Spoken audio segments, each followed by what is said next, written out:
සියලුම සුවපත් වේවා. ගෞරවනීය මෙහෙණින් වහන්සේගෙන්ද පින්වත් සියලු දෙනාගේ මොහොතකට අවසරයි.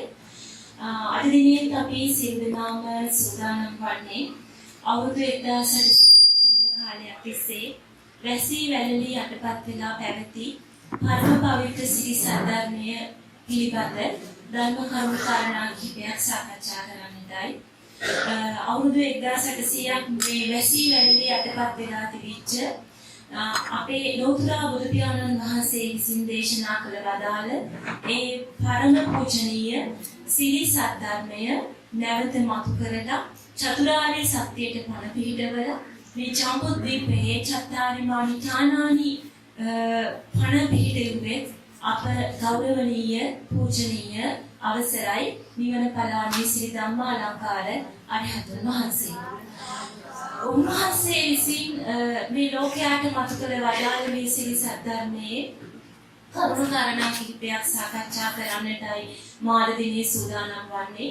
මේ පින්වත් සිල් දනාටම කියන්න ඕනේ උන්වහන්සේ විසින් රචනා කරලා තියෙන අපේ සිරි සද්ධර්ම ධර්ම පුස්තකය ගැන වචන කිහිපයක් කතා කරනවා නම් මෑත යුගයේ අපි හැමෝටම දැන දැක ගන්න තියෙන එකම හෙළාටුවාව තමයි නිවන් දැකීමට උපකාර වන පරම පවිත්‍ර සිරි සද්ධර්මය අඩංගු අර දුමුරු පාට ලොකු පොත.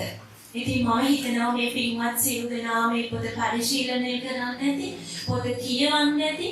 හැබැයි පළවෙනි වතාවට පොත කියවපු සියලු දෙනාටම තේරුම් යන්න පුළුවන් අතිශය ගම්භීර වූ දහම් කරුණු කාරණා රැසක් එහි අන්තර්ගත වෙනවා. ඒත් ඒ කරුණු කාරණා තේරුම් ගන්න අපහසුතාවයක් තියෙන්න පුළුවන්. මොකද බොහොම අතිශය ගැඹුරු දහම් කරුණු කාරණා තියෙන්නේ. අපි මේ පොත පළවෙනි වතාවට කියවද්දී කෙනෙකුට හිතෙන්න පුළුවන් අතිශය ගම්භීරයි. මට දහම් කරුණු ගොඩාක් තියෙනවා කියන එක ඔළුවට යනවා. හැබැයි මේ කරුණු කාරණා මොනවද කියන එක නම් තේරෙන්නේ නැහැ කියලා.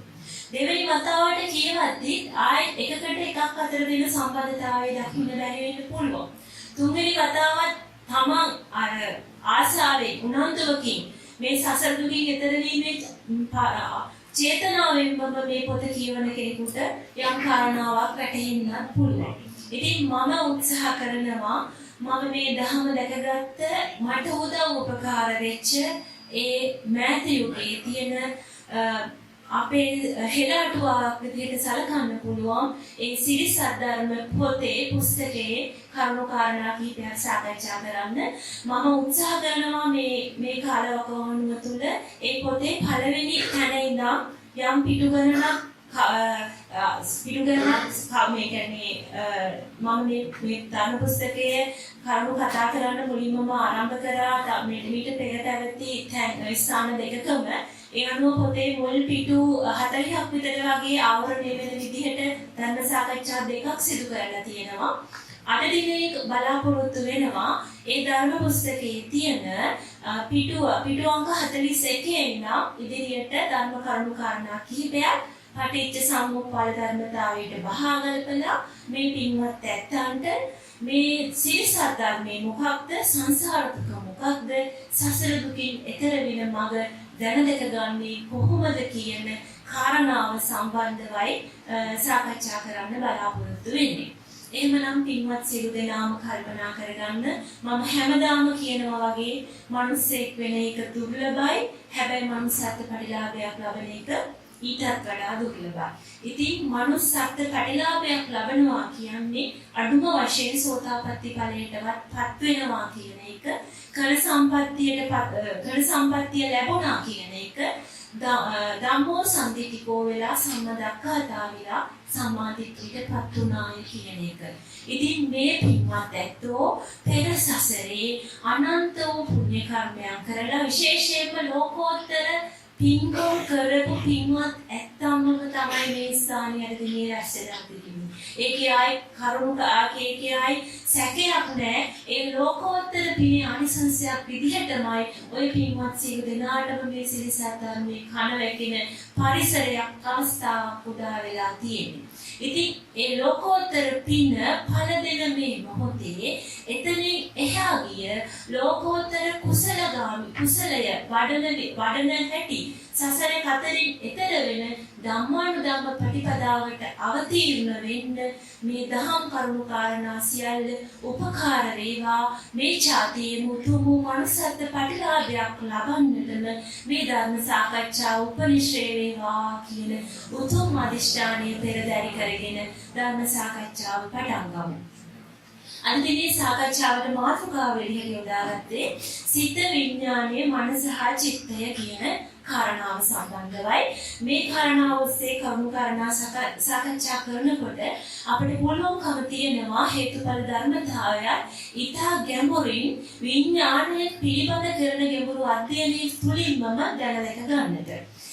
එහෙමනම් කල්පනා කරන්න අපි දැන් සිංහල භාෂාවේ තියෙන වචනයක් සිත කියලා. සිත කියන වචනය ගැන ගැඹුරු විග්‍රහයක් තමයි බුද්ධ දේශනාවේ කරලා තියෙන්නේ. බුද්ධ භාෂිතයේ සිත කියන වචනය විභංග ප්‍රකරණයේ පද 9කින් විස්තර කරලා තියෙනවා. ඒ පද 9 තමයි චිත්තය, මනෝ, මනසං, හදයම්, පණ්ඩරම්, මනායතනං, විඥානේ සහ විඥාන ස්කන්ධය කියලා කියනවා. ඒකේ චිත්තය කියලා කියන්නේ එක තැනක්. විඥානය කියලා කියන්නේ තව පැත්තක්. ඒ කියන්නේ අපේ දවතාවයක් තියෙනවනේ හැම දෙයකම දෙපැත්තක් තියෙනවා. දැන් සිතත් අතිශය කිලුටු වෙලා කෙලෙස් වලින් පිරුණු කහට ගැන්වුණු අපිරිසිදු වෙච්ච සිත තමයි විඥානස්කන්ධය කියලා කියන්නේ. අතිශය පිරිසිදු වෙච්ච පාරිශුද්ධ වෙච්ච චිත්තය තමයි චිත්තය කියලා කියන්නේ. එහෙනම් චිත්තය කියලා කියන්නේ අතිශය පිරිසිදුම අවස්ථාව. අපි උදාහරණයක් ගන්නවා නම් පිරිසිදු වතුර කෝප්පයක් වගේ. චිත්තය කියන්නේ ඒකේ කුණු නැහැ, කෙලස් නැහැ, කහට නැහැ. ඒ තමයි පිරිසිදු චිත්තය. ඔය වතුර කෝප්පේටම අපි සීනි දාලා, කහට දාලා, මොනවා හරි චොක්ලට් පවුඩර් එකක් දාලා, කිරි දාලා ඒක කලවම් කරොත් එහෙම හැබැයි ඒ වතුර කෝප්පයේ තියෙන්නේ අර තේකේ අපි හදපු කිරි තේකේ තියෙන්නේ අර පිරිසිදු වතුර ටිකමයි. හැබැයි ඒ වතුර ටිකට දැන් අපි කහට එකතු කරලා, කිරි එකතු කරලා, කොකෝ පවුඩර් දාලා තනි කරන ඒක කිරි තේ එකක් විදිහට හදලා. දැන් මේ අපි පු탁ෂණ ස්වභාවයේ ඉන්න අපේ පිරිසිදු පැවති පිටින් අපේ සිතත් අන්න ඒ වගේ කිරි තේ එකක්. ඒ කියන්නේ කහට ගැඹිලා කිලුටු වෙලා කෙලෙස් වලින් පිරුණු සිතක් තමයි තියෙන්නේ. එතකොට මේ සිත ගැන තමයි සිත කියලා කියන වචනය පාවිච්චි කරනවට වඩා හොඳ සිත කියන්නේ සිංහල භාෂාවේ තියෙන වචනයක්. මම කිව්වා බුද්ධ භාෂිතයේ සිත කියන පිළිබඳ විග්‍රහයක් කරන්න පද 9ක් පාවිච්චි කරලා තිනවා කියලා. ඒ පද 9ේ අපිරිසිදුම අවස්ථාව, කිලිටි වෙච්ච කහට ගැන්වෙච්ච අවස්ථාව විඥාන ස්කන්ධය, පිරිසිදුම අවස්ථාව චිත්තය නම් මම සාකච්ඡාවේදී පාවිච්චි කරන්නේ ওই විඥානයේ සහ චිත්තය කියන වචන දෙක. ඒ වචන දෙක ඔස්සේ තමයි සාකච්ඡාවේදී වැඩිපුර මේ විග්‍රහය කරන්න බලාපොරොත්තු වෙන්නේ.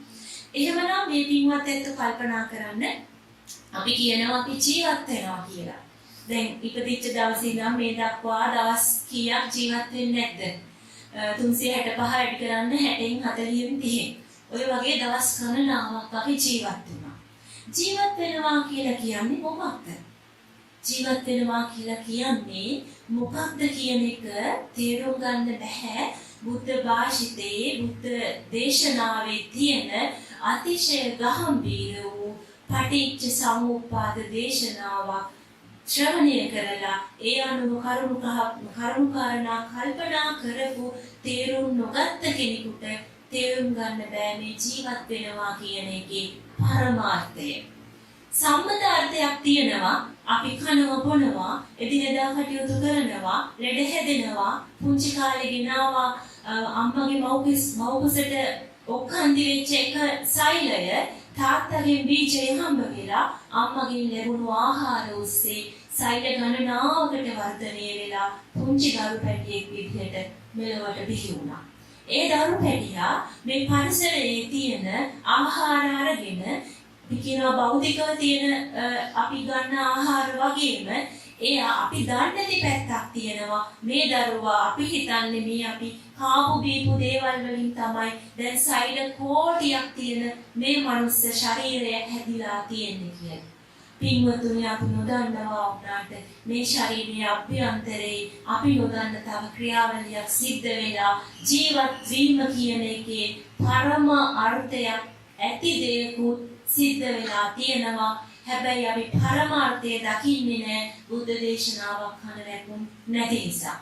පුතර්ජන ස්වභාවයෙන් ඉන්න කෙනෙක් දකින්නේ පුංචි ළමයා ලොකු වුණා වයස මේ තරගලියටපත් වුණා විවාහ වුණා හැමලැලි වැටුණා කෙස් ටික ඉදුණා මරණයටපත් වුණා කියන එක තමයි ජීවත් වීම කියලා දකින්නේ.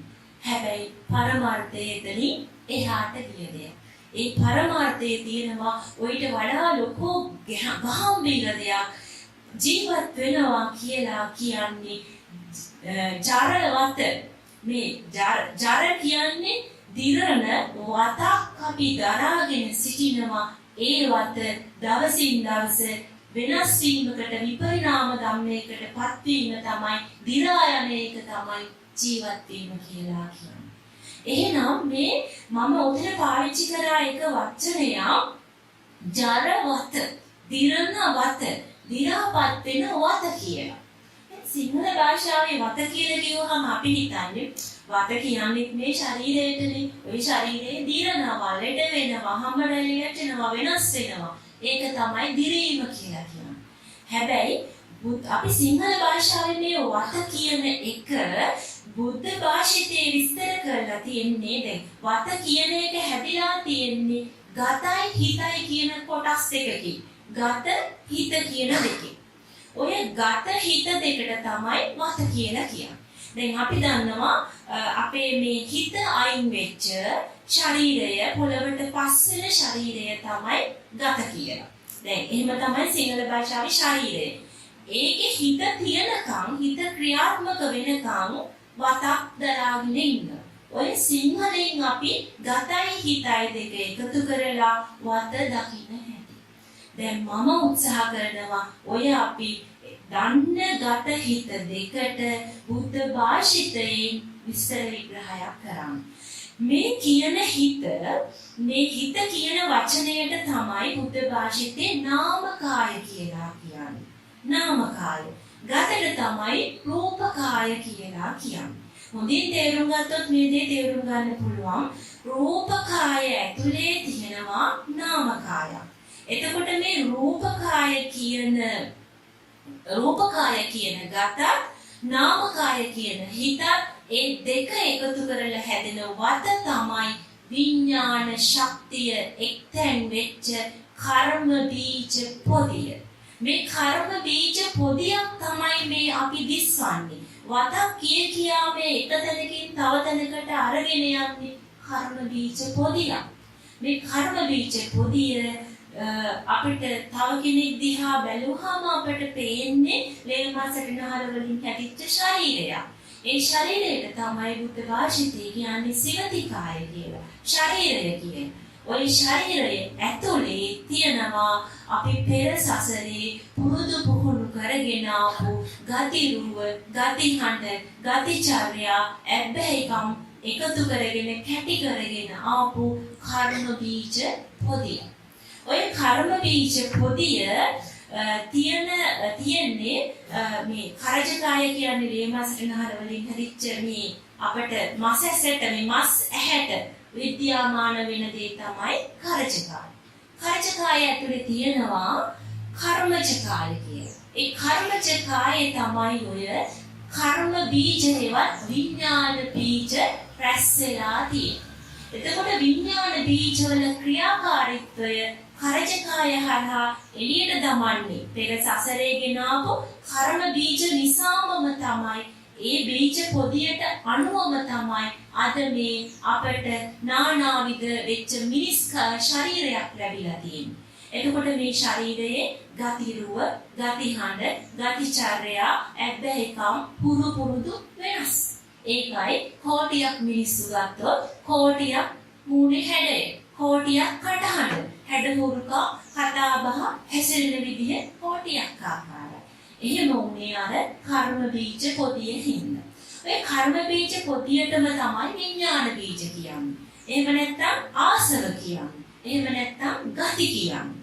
ඔය කර්ම බීජ පොදිය සකස් කරගෙන ආපු ඒ කර්ම බීජ පොදියට අදාළවයි මේ රූපය කියන එක දිස්සන්නේ. එහෙනම් අපි සතෙක් දිහා බැලුවොත්, මිනිස්සෙක් දිහා බැලුවොත් මේ අපි දකින රූපය කියලා කියන්නේ ගති පොදියක්. රූපය කියන්නේම ගති පොදියක්ම තමයි. රූපයට එහා ගිය දේ විදලා බැලුවොත්, වේදිතබ්බා කරලා බැලුවොත් අපිට පේනවා මේ ශරීරයක් කියලා මම දකින ශරීරයේ ඇතුලේ තියෙන්නේ ගති පොදියක් බව. විඥාන බීජ පොදියක් බව, කර්ම බීජ පොදියක් බව. ඒ පොදියට උරුම වෙච්ච ඵලයයි මේ ශරීරය කියලා කියන්නේ. එහෙනම් අපි ගෙනාවු හේතු කොට තමයි අර ඒක රාශී වෙලා තියෙන්නේ ගති හැටියට. දැන් ඔය ගති තමයි රූප විදිහට වෙන්නේ. හැබැයි ඔය අපිට දැන් විද්‍යාමාන වෙන මේ රූපකාය හරහා මේ ගෙනාවු කර්ම බීජ එක විදිහට තියෙන්නේ නැහැ. දැන් මෙච්චර කල් පහු කරපු අවුරුදු ගණනාව තුලම ඒ ගෙනාවු කර්ම බීජ වලට අදාළව පුංචි දරුවෙක් ඉපදුණා. ඒ දරුවා අර කර්ම බීජ ටික දවසින් දවස තරහ අරගෙන ප්‍රිය දෙයට ඇලි අප්‍රිය දෙයට ගැටි ප්‍රිය අතර මැන රාග භව, දේශ භව, මෝහ භව කියන දේවල් වල මෙච්චර කල් මේ පු탁ෂණ ස්වභාවයෙන් හැසිරිච්ච අපි භව ස්වභාවයේ හෙවත් ගති හදාගත්තා. ඒ ගති හදා අරගෙන ආපු කර්ම බීජ පොදිය නැවත වෙනස් කරගත්තා. ඒ වෙනස් කර ගැනීම තුල නැවත අපේ ස්වરૂපය වෙනස් වුණා. දැන් පුංචි දරුවා වෙනස් වුණේ එහෙම. අපි තවදුරටත් වෙනස් වෙනවා නම් වෙනස් වෙන්නේ ජර වත වෙන්නේ මේ වතේ තියෙන වෙනස් වීම, විපරිණාම ධර්මතාවය. මේ වත විපරිණාම ධම්ම වීම අනුව තමයි ජර වත වෙන්නේ, දිරා යන්නේ. ඒක තමයි ජීවත් වෙනවා කියන්නේ. ජීවත් වෙනවා කියන එකේ ලොකු වචන තුනයි තියෙන්නේ. විඥාන බීජ පොදියක් ගෙනාව නැවත තව පොදියට එකතු කරමින් අපි අලුතෙන් හදා දාගන්නවා. තියෙන ඒවා ටික දෙවි යනවා. අලුතෙන් හදා දාගැනීම ඇර වෙන දෙයක් නෑ මේ ජීවත් වීම කියන දේ. ජීවත් වෙනවා කියලා කියන්නේ ගති පොදියක්, කර්ම බීජ පොදියක්, විඥාන බීජ පොදියක්. තියෙන පොදිය වෙනස් කර නැවත අලුතෙන් සකස් කිරීමක් පමණක්ම. ඒක තමයි ජීවත් වෙනවා කියන්නේ. එහෙනම් මේ නාමකාය ගැන විස්තරයක් කරනවා නම් ඒ නාමකාය කියන එක තමයි දැන් අර ගෙනාපු විඥාන බීජ පොදියට පණ දීලා ඒක හරහා ඒක කාන්දමක් කරගෙන ඒක බලයක් කරගෙන අර ගෙනාපු ගති වලින් දෙන තල්ලුව හරහා තමයි නැවත අවිද්‍යාව පත්‍ය සංකාර, සංකාර පත්‍ය විඥාන, විඥාන පත්‍ය නාම රූප පත්‍ය සලආයතන, සලආයතන පත්‍ය සංපස්ස, සංපස්ස පත්‍ය සංවේදනා, සංවේදනා පත්‍ය තණ්හා, උපාදාන භව විදිහට මේ ගතිය භව හදනවා. ඒ භව ගති විදිහට තැම්පත් වෙනවා. එහෙනම් මේ අවිද්‍යාව නිසාම ලෝකයේ තියෙන ඇත්ත සැටියට බලන්න බැරිකම නිසා, අවිද්‍යාව නිසා, මෝහය නිසා, මෝඩකම නිසා, ඇත්ත සැටියට නොදකීම නිසා ආපු සංසාර ගමනක ප්‍රතිඵලයක් විදිහටයි සංගතියක් හදාගන්නේ. ගති උපතක් සිද්ධ කරන්නේ. ඒ ගතිය අර කර්ම බීජ පොදියේ තැම්පත් වෙන්නේ. එහෙමනම් මේ ගති වලට අදාළව රූපයක් තියෙනවා. ඒ රූපය හරහා ඒ රූපය වෙනස් කරන්න අර ගති පොදියම තල්ලුවක් දීලා නාමකාය ක්‍රියාත්මක වෙනවා. නාමකාය කියලා කියන්නේ දැන් අපි මම උදාහරණයකට ගත්තොත් අපි හිතමු මෙතන කාන්තාවක් ඉන්නවා. ඒ කාන්තාව දිහා කවුරු හරි බලනකොට අපි 100 දෙනෙක් දැක්ක කියමු. 100 දෙනාට ඇති වෙන්නේ එයා ගැන වේදනාවක් 100ක්. අපි කියමු වේදනාව තේරෙන්නේ නැත්නම් හැඟීම කියලා එක දැනීම කියලා. එයා ගැන තමන්ගේ හිතේ තමන්ට දැනුම විදිහ. එහෙම ගමුකෝ.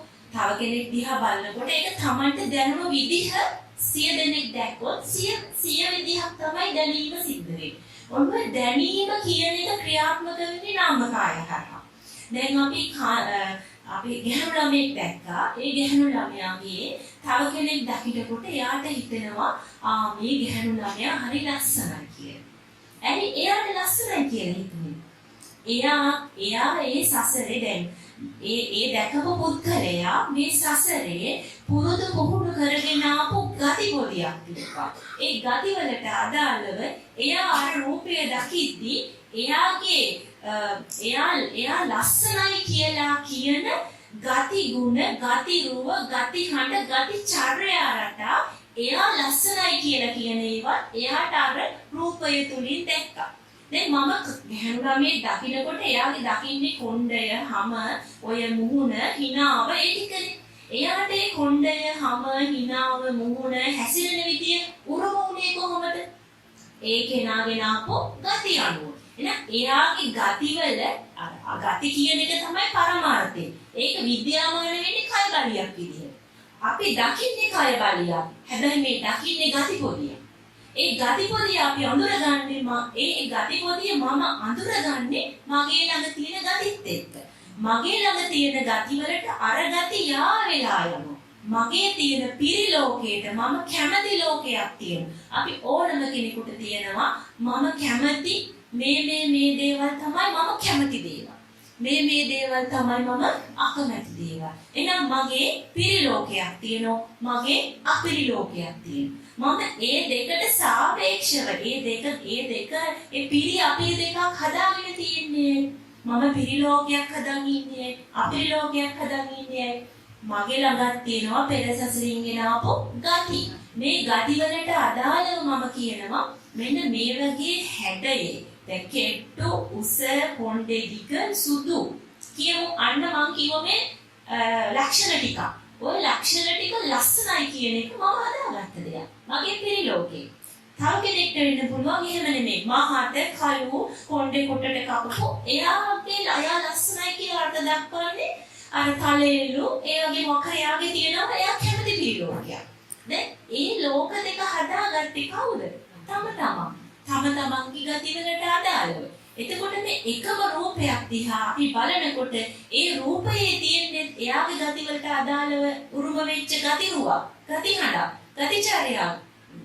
කොටස මම ඒ ගතිවලට මගේ ගතිය වෙනකොට තමයි එයා ලස්සනයි නේ කියලා කියන්නේ. අනේ ලස්සනයි, ප්‍රියයි, හොඳයි කියලා දෙන්නේ එකතු වෙන්නේ.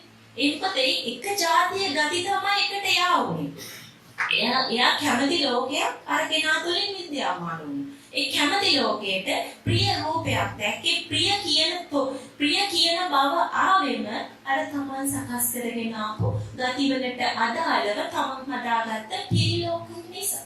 දැන් මට නම් මං එයාට ආස නැහැ, එයා කැතයි, ඔයා ලස්සනයි කිව්වට කොච්චර ලස්සනයි කිව්වත් මට නම් එයා කැතයි කියලා කියන්නේ නැහැ.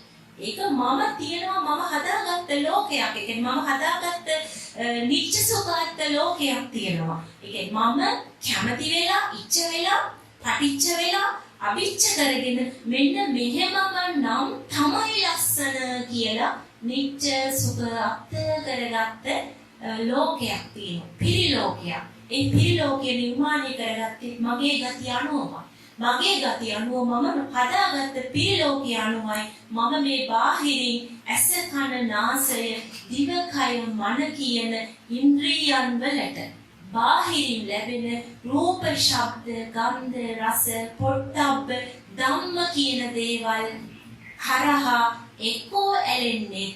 එහෙම නැත්නම් ප්‍රිය රූපයට ඇලෙනවා, අප්‍රිය රූපයට ගැටෙනවා. ප්‍රිය අප්‍රිය දෙක අතර වැරදි විදිහට මනිනවා. ඔය ක්‍රියාවලියට තුඩු දෙන්නේම එහෙම පිරි අපිලි කියන අන්ත දෙකකට යන්නේම අපි හදාගත්ත පිරිලෝකය අපිරිලෝකය නිසා. ඒකයි කිව්වේ උභය අන්තේ අනුපගම්ම මජ්ක්‍ධිමා ප්‍රතිපදා. උභයාන්තයක් කියලා කිව්වේ පිරියන්තයක් තියෙනවා අපිරියන්තයක් තියෙනවා. ඔය පිරි අපිරි අන්ත දෙක හරහා උභය අන්තේ අනුපගම්ම මච්චිමා පටිපදා කිව්වේ ඔය අන්ත දෙක අතර මනිනවා නම් මච්චි කිව්වේ මත මැනීම මුලාව මෝහය අවිද්‍යාව. ඔය අවිද්‍යාව නිසා මුලාව නිසා මෝහය නිසා මේ ලෝක දෙකේ තියෙන පුස්සව මායාව හිස් බව දකින්න බැරිකම නිසා තමන් පණවාගත්ත ලෝකේ හොඳයි ශෝක් සාරයි සුබයි කියන.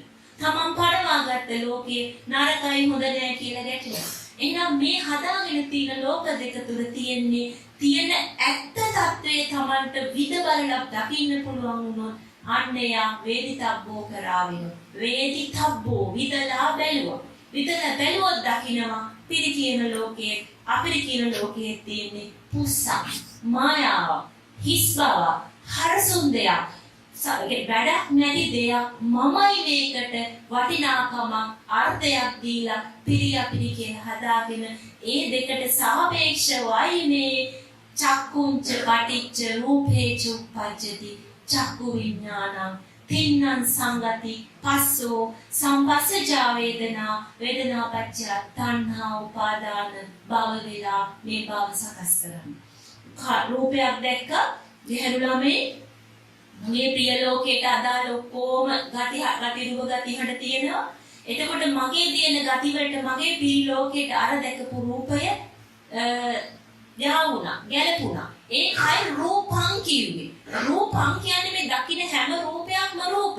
හැබැයි රූපං කියන ස්වභාවයටපත් වෙන්නේ එතන ක්‍රියාත්මක වීමක් වෙනවා. රූපං වෙන්නේ තමන්ගේ පිරි ලෝකයට අදාළ ගති ස්වභාවයන්ට යා වෙලා පෑහිලා යනකොට අර රූපය නිසා ආපු දැන් ඒක අපි නාම රූපවල නාම කායය තමයි අඳුරගන්නේ. දැන් නාම රූපනේ නාම කියන එක ඇතුළේ තියෙන කොටස් පහ.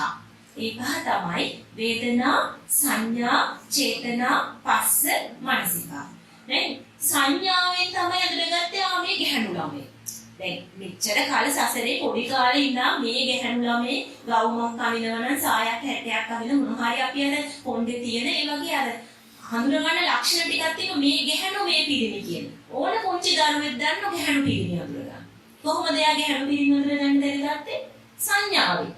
සංඥාන් එකතු කරගත්ත ඥා කියන්නේ දැනුමේ. ඒ දැනුමෙන් අඳුරගත්ත ගැහණු ළමයි. සංඥාව හරහා වේදනා පස්ස චේතනා මනසිකාර. චේතනාව ක්‍රියාත්මක වුණා. චේතනාව ක්‍රියාත්මක වීම හරහා අර ගබඩා වෙලා තියෙන දත්ත දැන් ඒ දත්ත හරහා ඔන්න නාම රූප දැන් නාම රූප දෙක එකට සම්බන්ධ වෙන්නකොට තමයි විඥානය නිසා තමයි නාම රූප දෙක සම්බන්ධ වෙන්නේ. විඥානය කියලා කියන්නේ විකෘති ඥානය. විකෘති වෙච්ච විෂම වෙච්ච ඥානය තමයි විඥානය කියලා කියන්නේ. ඥානය කියන්නේ දැනුම සම්මතය අපි කියනවා අපි එක එක්කිනාට ඥානයක් තියෙනවා. ඥානයක් කියලා කියන්නේ මනෝස්ස වෙච්ච අපි හැමෝටම ඥානයක් තියෙනවා. හොඳ නරක දෙක විනිවිද දකින්න තේරුම් ගන්න මනෝස්ස නිසා මනසක් තියෙනවා. ඒ මනසක් ආවෙම ඥානයක් තියෙන නිසා. ඥානයක් නුවණක් තියෙනවා. හැබැයි මේ ඥානය කියන එක සම්මතයේ අපි ජීවත් වෙන්න අවශ්‍යයි ඥානයක් කියන එක. ඔය ඥානය කියන එක දැන් ඒ ඥානය කියන එක අපි දකින්නේ සම්මත ලෝකයේ දිනදා දේවල් හොඳ නරක තේරුම් බේරුම් ගන්න යම් හැකියාවක් තියෙන කෙනාට ඥානයක් තියෙනවා කියන. හැබැයි මේ සම්මත ලෝකයේ හොඳ නරකයි කියලා අපි හදාගත්ත දේ තුලත් මේ හොඳයි කියනවා, මේව නරකයි කියනවා, ඕව වැරදි වැඩ කියනවා. ඒ හොඳයි නරකයි වැරදි කියන එකේ අපි මේ සම්මතයෙන් හදාගත්ත දේවල්. උතනින් එහා ඒක විදලා බැලුවොත් තියෙන පරමාර්ථයක් තියෙනවා. මේ අපි කරන හැම වැඩකම පරමාර්ථයක් තියෙනවා. ඒ පරමාර්ථය දකින්න නම් ප්‍රඥාව පහළ වෙන්න ඕන. ප්‍රඥාව ඥානය හරහා ඒ ඥානය හරහාම විකෘති වුණොත් ඥානයක් විකෘති වෙලා විෂම වෙලා කෙලෙස් වලින් පිරීලා ආසව තට්ටුවකින් වැහිලා තියෙනකොට විශේෂයෙන්ම අපි ඔය කරන දස අකුසල් දස දුෂ්චරිත පාප ක්‍රියා නිතර බහුලව කරන කෙනෙක්ගේ රාග භව දේශ භව මෝහ භව වැඩි. කළු ගතිය වැඩි, කෙලස් වැඩි, කහට වැඩි. අර පිරිසිදු වතුර වීදුරුව හොඳටම කිලිටි වෙලා තියෙන වගේ තත්ත්වයක්. එහෙම කෙනෙක්ගේ ඥානයත් විකෘති. දැන් එයාට දැන් ඒකනේ පරමාණු බෝම්බයක් නිෂ්පාදනය කරේ ඥානය හොඳටම තියෙනවා. හැබැයි දැන් බැලුවේ නෑ පරමාණු බෝම්බය නිපදවන්න හොඳ ඥානයක් තිබුණා. ඒ බෝම්බයෙන් වෙන අහිතකර ප්‍රතිඵලය Tamanට උරුම වෙන දේ දකින්න තරම් පරමාර්ථයේ විදලා බලන්න තරම් හැකියාවක් තිබුණේ නැහැ. ඒ ඥානයේ විකෘති වෙලා එයා විඥාණයෙන්ුයි ක්‍රියාත්මක කරන්නේ. එහෙනම් විඥාණය කියන එක තියෙන්නේම පෙර අපි ගෙනාවු ගති නිසා. අර ගති පොදියේ තියෙනවා පෙර සසරේ හදාගත්ත ලෝභ බව, දේශ බව, මෝහ බව, අලෝභ බව, අදේශ බව, අමෝහ බව. ඔය ගති පොදියේ තියෙනවා ලෝභයේ, දේශේ, මෝහය මුල් වෙලා හදාගත්ත කළු ගති හේවත් දුගති. දුගති කියන්නේ කළු ගති. අලෝභය, අදෝෂය, අමෝහය මුල් වෙලා හදාගත්ත සුගති. එහෙනම් සුගති දුගති කියන ওই ගති දෙකම තියෙනවා අර ගති පොඩි. සුගති වැඩි හින්දා තමයි සුගති ලෝකයට ඉපදුනේ. සුගතිය වැඩි, සුදුගති වැඩි. සුදුගති වැඩි නිසා තමයි දිව්‍ය ලෝකයක හෝ මනුස්ස ලෝකයක උත්පත්තිය ලැබුවේ. මේ සත්ත්ව ලෝකයේ අපි කියන ලෝක ස්වභාවය. හැබැයි බුද්ධ භාෂිතීය ලෝක කියන එක ඊට වඩා වැඩි අර්ථයක් මම ඉස්සරහට ඉස්සර කරන්නම්. එතකොට දැන් ඔය ලෝක කියන ස්වභාවයට අයිති වුණේ අර සුදු ගති දුගති නිසා ඒ අර පෙර සසරේ ලෞකික පින්කම් ලෝකෝත්තර පින්කම් කරලා අලෝභයෙන් අද්වේෂයෙන් අමෝහයෙන් කටයුතු කරලා අලෝභ බව අද්වේෂ බව අමෝහ බවක් හදාගත්ත නිසා තමයි මේ කර්ම බීජ පොදියේ සුදු ගති තියෙන්නේ. පෙර සසරේ මේ පහුගිය ගත කරපු වසර කිහිපය තුල පියදේට ඇලි පිනවා කටයුතු කරලා මත් වෙලා කටයුතු කරලා අප්‍රිය දේට ගැටි විඳවා මත් වෙලා කටයුතු කරලා ප්‍රිය දෙක අතර තමන්ගේ ප්‍රිය ලෝකයයි අප්‍රිය ලෝකයයි දෙක අතර වෙහෙස වෙලා වැරදි විදිහට මැනලා බාරක් බයක් තැවිල්ලක් දෙවිල්ලක් පිච්චිල්ලක් මතිල්ලක් රත්විල්ලක් කරා තමයි ඔය ලෝභ බව දේශ බව මෝහ බව කියන දුක් ගති අලෝභ බව ආදේශ බව අමෝහ බව කියන සුදු ගති හදාගෙන තියෙන්නේ. පින් නිසා අපි කියනවානේ ලෞකික පින්කම් ලෝකෝත්තර පින්කම් ඔය පින් නිසා හදාගත්තේ අලෝභ බව ආදේශ බව අමෝහ බව. පව් නිසා හදාගත්තේ දුගති. හැබැයි මේ දෙකම සසර ගමනට දාර ඉන්ධන සපයනවා. සසර ගමන තව දුරටත් පවත්වාගෙන යන්න ඉන්ධන සපයන්නේ පින් පව් දෙකෙන්. ඒකයි කිව්වේ නිවන කියන්නේ පුණ්‍ය පාප පහිනස්ස. සුගති දුගති නෙමෙයි ඒ ගති මොකොත් නැති නගති තමයි නිබ්බාන සුවය. එහෙනම් මේ ගති පොදියේ තියෙන ඒ ගති හරහා තමයි නාමකාය ක්‍රියාත්මක වෙන්නේ. දැන් මම ආයතන උදාහරණයක් ගන්නවා නම් අර කාන්තා රූපය දැක්කා.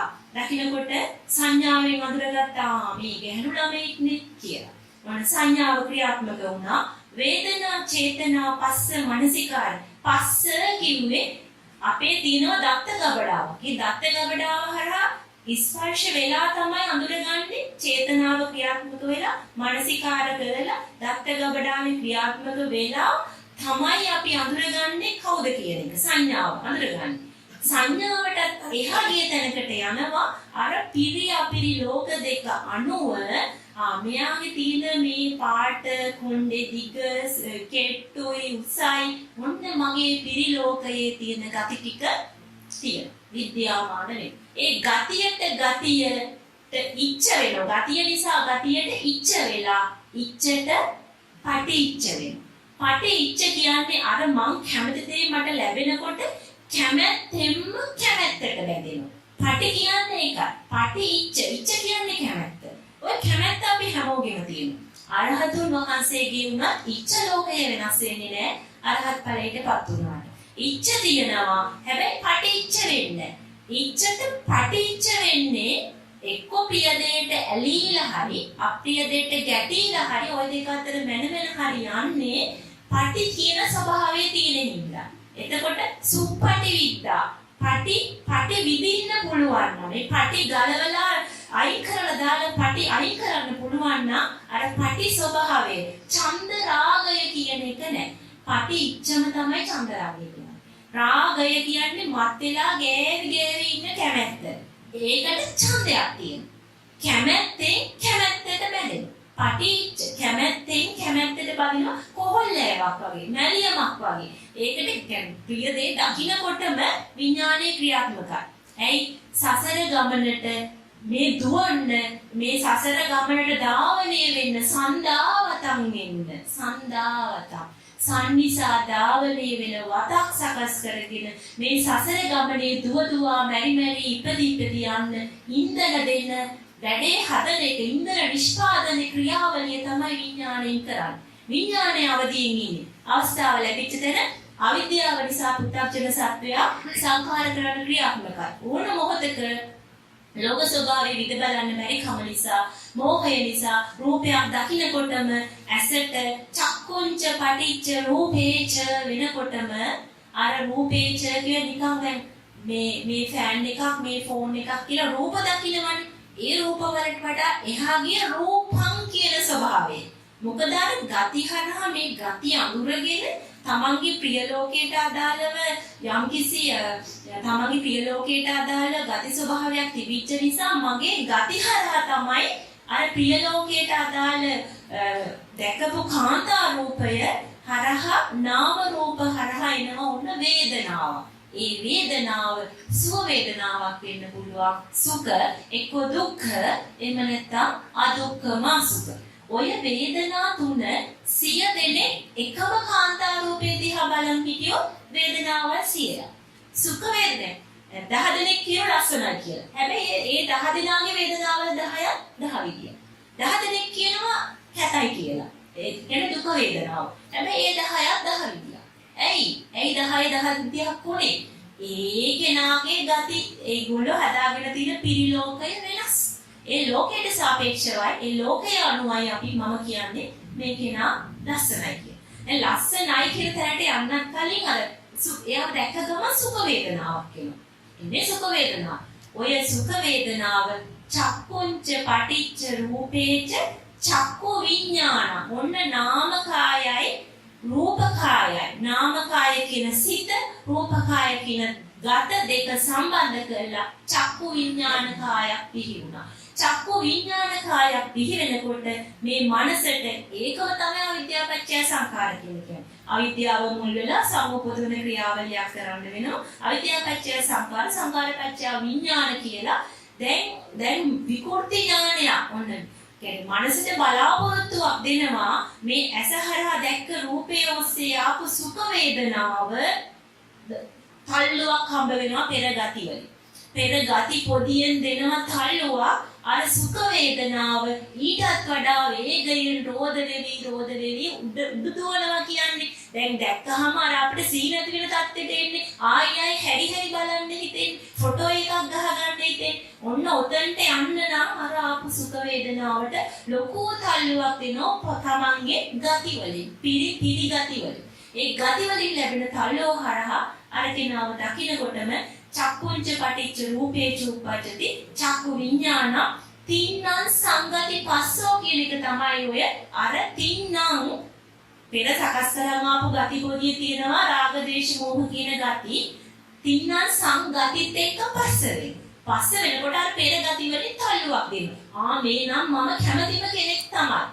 තමන්ගේ ගති වලින් තින්නම් සංගති පස්සෝ සම්පස්සජා වේදනාව වෙනකොට මුලින් ආවේ පුංචි නිකන් ලස්සනයි කියන සුඛ වේදනාවක්. ටික වේලාවක් බලාගෙන ඉන්නකොට ඒ රූපේ තමන් අරන් රූපං වෙලා සංචේතනා පවත්තල සම්පීර්ණ වෙලා සම්පටිච්ච වෙනකොට අන්න අර වේදනාව උඩු දිවුවා. රෝධ වුණා. රෝධ වෙවි සංචේතනා පවත්වපු ගම අපිට දැන් ඉන්නේ සම්පස්සජා වේදනා.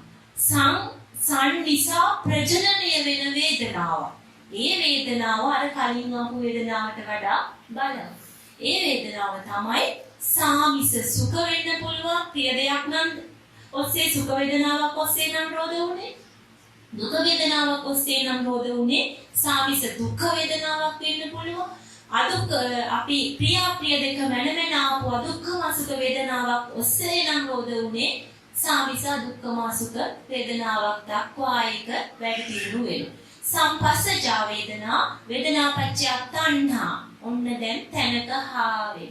එතකොට ආයි හැරි බලනවා කොයිද කියලා අහන්න හිතෙනවා තැනේ හා වුණා. තණ්හා පච්චය උපාදාන පච්චය භව කියනකොට ප්‍රිය භව ආසා භව. දැන් එයා ගැන මගේ හිතේ හරිම ආසාවක් ඇති වුණා. ආසා භවක් කියන ඔන්න අලෝභ රාග ගතිය, ලෝභ ගතිය සකස් කරා. ඒ ගතිය අර පෙර හදාගෙන ආපු පෙර සසරේ කාන්තාව දැකලා බලලා මැනලා තමන් හදාගත්ත ගති ටික තියෙනවා. ඔය ගතියට පණ දුන්නා. ඔය ගති පොඩි තව ටික ශක්තිමත් කරා, බලවත් කරා, පණ දුන්නා. අර ආසව පොදියටම අනුසය හරහා වර්තමාන මොහොතේ තවත් කෙලෙස් ගතියක් නිර්මාණය කරලා මේ අනුසය ආසව විදිහට තැන්පත් කරලා. එහෙනම් අර ගති පොදිය ශක්තිමත් වුණා. එතකොට බලන්න ඕනේ නාම කාය හරහා රූප නාම කායයි අපේ රූප කායය දෙක සම්බන්ධ කරලා විඥානයේ ක්‍රියාත්මක වෙලා විඥානයේ සසර ගමනට හේතු වෙන විඥාන බීජයක් සකස් කරගත්තා. කර්ම බීජය, සංගතිය, ආසවයක් හදාගත්ත කියන්නේ විඥාන ශක්තියක් ඉපැද්දුවා කියන්නේ විඥාන බීජයක් හදාගත්ත කියන්නේ සංගතියක් සකස් කරා කියන්නේ සමුදය වුණා කියන්නේ ඔක්කොම එකයි. ඔක්කොම වචන ටිකේ තියෙන තේරුම එකයි. එතකොට ඒ විදිහට තමයි අපි සංගතයක් සකස් කරගන්නේ. දැන් ඔය කතාවම ච ධාතු විභංග සූත්‍රයේ ආපෝ තේජෝ වායෝ පඨවි කියන මහා භූත අවකාශ විඥානය කියන දෙකේ එකතුවත් එක්ක භූත ධාතු හැටියට උත්පාදනය වෙලා ගති හැටියට තැම්පත් කරනවා කියලා ඔය ක්‍රියාවලියමයි පැහැදිලි කරන්නේ. ඕකම තමයි. එතකොට එතෙන්දී දැන් අපි දකින්නේ ඒකත් මම පුංචි විග්‍රහයක් කරන්නම්. දැන් කාන්තාවක් දැක්කේ ඒ කාන්තාව ළඟ තියෙනවා මං කියවනේ ගති පොදියක් තියෙනවා කිය. ඔය ගති පොදිය විභංග කරන්න පුළුවන් ආකාර ගණනාවක් තියෙන බුද්ධ භාෂිතේ. ඔය ගති පොදියම අපිට පුළුවන් විභංග කරන්න ආපෝ ගති, තේජෝ ගති, වායෝ ගති, පඨවි ගති කියලා. හැබැයි මතු පිටින් දකින්න එපා මේ ආපෝ තේජෝ වායෝ කියන එක මේ හැම එකේම තියෙනවා. දැන් අපේ ශරීරය ගත්තොත් ඇට ටික පඨවි, ලේ ටික ආපෝ, ප්‍රශ්නයක් තියෙනවා තේජෝ, වාතය තියෙනවා වායෝ. ඒ භෞතික විග්‍රහය ආපෝ තේජෝ වායෝ පඨවි. ආපෝ තේජෝ වායෝ පඨවි කියන්නේ ගති. ආපෝ ගති, තේජෝ ගති, වායෝ ගති, පඨවි ගති. තද ගතිය අර නිකන් අර අපේ නික දියාරු ගතියක් නිකන් අර හිත දැන් ඔය අපේ තියෙන එක ගති ස්වභාවයන් තියෙන්නේ සමහර වෙලාවට නිකන් අර හිත සැහැල්ලු වෙන ගති. ඒ වගේ අර ගති ස්වභාවයන් කරපු එක විභාගයක් තමයි ආපෝ තේජෝ වායෝ පඨවි කියන්නේ. නැත්තම් මේ තද ඇට කොටසක්, දිය කොටසක්, රස්ති කොටසක් කියන එක නෙමෙයි. එතකොට ඒ ආපෝ තේජෝ වායෝ පඨවි කියන්නේ ගතිවල එක විභාගයක්. තව පුළුවන් අලෝභ ගති, ආදේශ ගති, අමෝහ ගති, මෝහ ගති, ලෝභ ගති, දේශ ගති කියලා තේරෙනවා.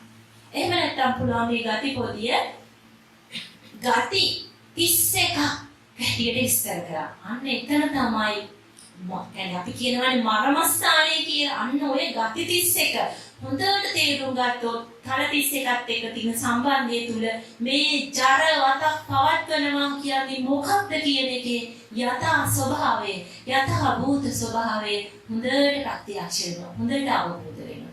ඒ යථාභෝධය දකින්න නම් අර ගති පොදියේ තියෙන්නේ ගති 31ක්. එහෙම නැත්නම් තල 31ක්. ඒ ගති වල තියෙනවා මිනිස් ගති, තිරිසන් ගති, දේව ගති, බ්‍රහ්ම ගති. ඔය වගේ ඔය ගති ස්වභාවයන් තියෙනවා මේ ගති වල. දැන් දේව ගති වල තියෙන වෙනස්. දැන් අපි කියන්නේ තව්තිසාව, නිම්මාන රතිය, වසවර්තිය මොනවාද හයක් තියෙනනේ. පරිනිම්මිත වසවර්තිය. ඔහොම නම් තියෙනවනේ. මේ ලෝක හයක්ද? භෞතිකව තියෙන පෘථිවිය, අගහරු, බ්‍රහස්පති වගේ ලෝකද? මේ කිව්වේ නිම්මාන රතිය, තව්තිසාව කිව්වේ අර දේව දේශයෙන් වෙන් වෙච්ච ගති ස්වභාවයන් බලවත් වෙච්ච කෙනෙක්. එයාගේ කර්ම බීජ පොදියේ තියෙන්නේ දේශයෙන් වෙන් වෙච්ච ගති නම්. එතකොට ඒ ගති ස්වභාවය අනුව දේව ගති තියෙන්නේ. හැබැයි මේ ගති මගේ ළඟ තියෙනවා දැන් දේශයෙන් වෙන් වෙච්ච ගති පොදියක්. තව කෙනෙක් ළඟ තියෙන දේශයෙන් වෙන් වෙච්ච ගතික ගරුක වෙලා, බලවත් වෙලා. හැබැයි එයා ළඟ තියෙන ගති වල තියෙන තවතිසා කියන ගති. දැන් මගේ ළඟ තියෙන පරිනිම්මිත කියලා කියන්නේ ඒ ගති වලට දීපු නම ස්වභාවයක්. ඒ ස්වභාවයට අදාළව යන දිව්‍ය තලයට යනවා. ඒ දිව්‍ය ලෝක 6ක් කියලා කියන්නේ මේ ගති ස්වභාවයන් 6ක්. දේශයෙන් වෙන් වෙච්ච ගති වල තව 6 වර්ගීකරණයක් තමයි ඒ දිව්‍ය ලෝක 6 කියලා කියන්නේ. ලෝකම තමයි. එතනත් අඳුර තියෙන රාග දේශ මොහ කියන අඳුර තියෙනවා. හැබැයි දේශයෙන් වෙන් වෙච්ච නිසා අර දේශයෙන් වෙන් වෙච්ච ස්වභාවය තුල දේශය බලවත් නැහැ. හැබැයි රාගයේ මොහේ බලවත් තියෙන ඒ ගති ස්වභාවයක් වෙනස් වෙනකොට ඒකත් 6 වර්ගයක් වෙන්න පුළුවන්. ඒ අනුව තමයි අර දිව්‍ය තල 6 එහෙකට අපිව ප්‍රතිසන්දිය ලබන්නේ. අපි ළඟ තියෙන ගති වල අනුව තමයි මතු උපත මතු ප්‍රතිසන්දිය සිද්ධ වෙන්නේ. ඒ විදිහට මේ සත්ත්ව ලෝකයේ බාහිරව ගන්න තල 31ක් තියෙනවා. හැබැයි ඔය බාහිර තල 31කට අපි වැටෙන්නේ යටත් වෙන්නේ මොකක් හින්දාද? අපි ළඟ මේ අජත්තයේ අපේ තියෙනවනේ අපේ මනෝකාය තුල තියෙන අර කර්ම බීජ පොදිය කර්මජ කාය තුල තියෙන කර්ම බීජ පොදියේ තියෙන ගති අනුවයි අර තල 31කට භෞතිකව යටත්. හැබැයි ওই තල 31 අපි ළඟ දැන් ක්‍රියාත්මකයි. බ්‍රහ්ම ගති තියෙනවා, තිරිසන් ගති තියෙනවා, මිනිස් ගති තියෙනවා, දේව ගති තියෙනවා. එතකොට ඔය ගති ස්වභාවය දැන් අසිත තාපසතුමාගේ බ්‍රහ්ම ගති වැඩිම රාගයේ දේශයේ කෙනෙක් යටපත් කර ගිහිල්ලා මෝහය විතරක් බලවත් වෙච්ච රූප ගති කියන දැන් අරූප ගති තමයි තිබුණේ හදාගෙන. ඒ නිසා අරූපාවචර බ්‍රහ්ම ලෝකවල ඉපදුණා. එහෙනම් අරූපාවචර බ්‍රහ්ම ලෝක 4ක් රූපාවචර බ්‍රහ්ම ලෝක 16ක් තියෙනවා. ඔය 20ක් ගති 20ක්. බ්‍රහ්ම ගතියේ වර්ග 20ක්. දේව ගතියේ වර්ග 6ක්. මිනිස් ගතියට අදාළව මිනිස් ලෝකේ. තිරිසන්. ඒ තිරිසන් ලෝකේ දේවවල තිරිසන් ලෝකේ තියෙනවා භූත, ප්‍රේත, නිරය, තිරිසන්.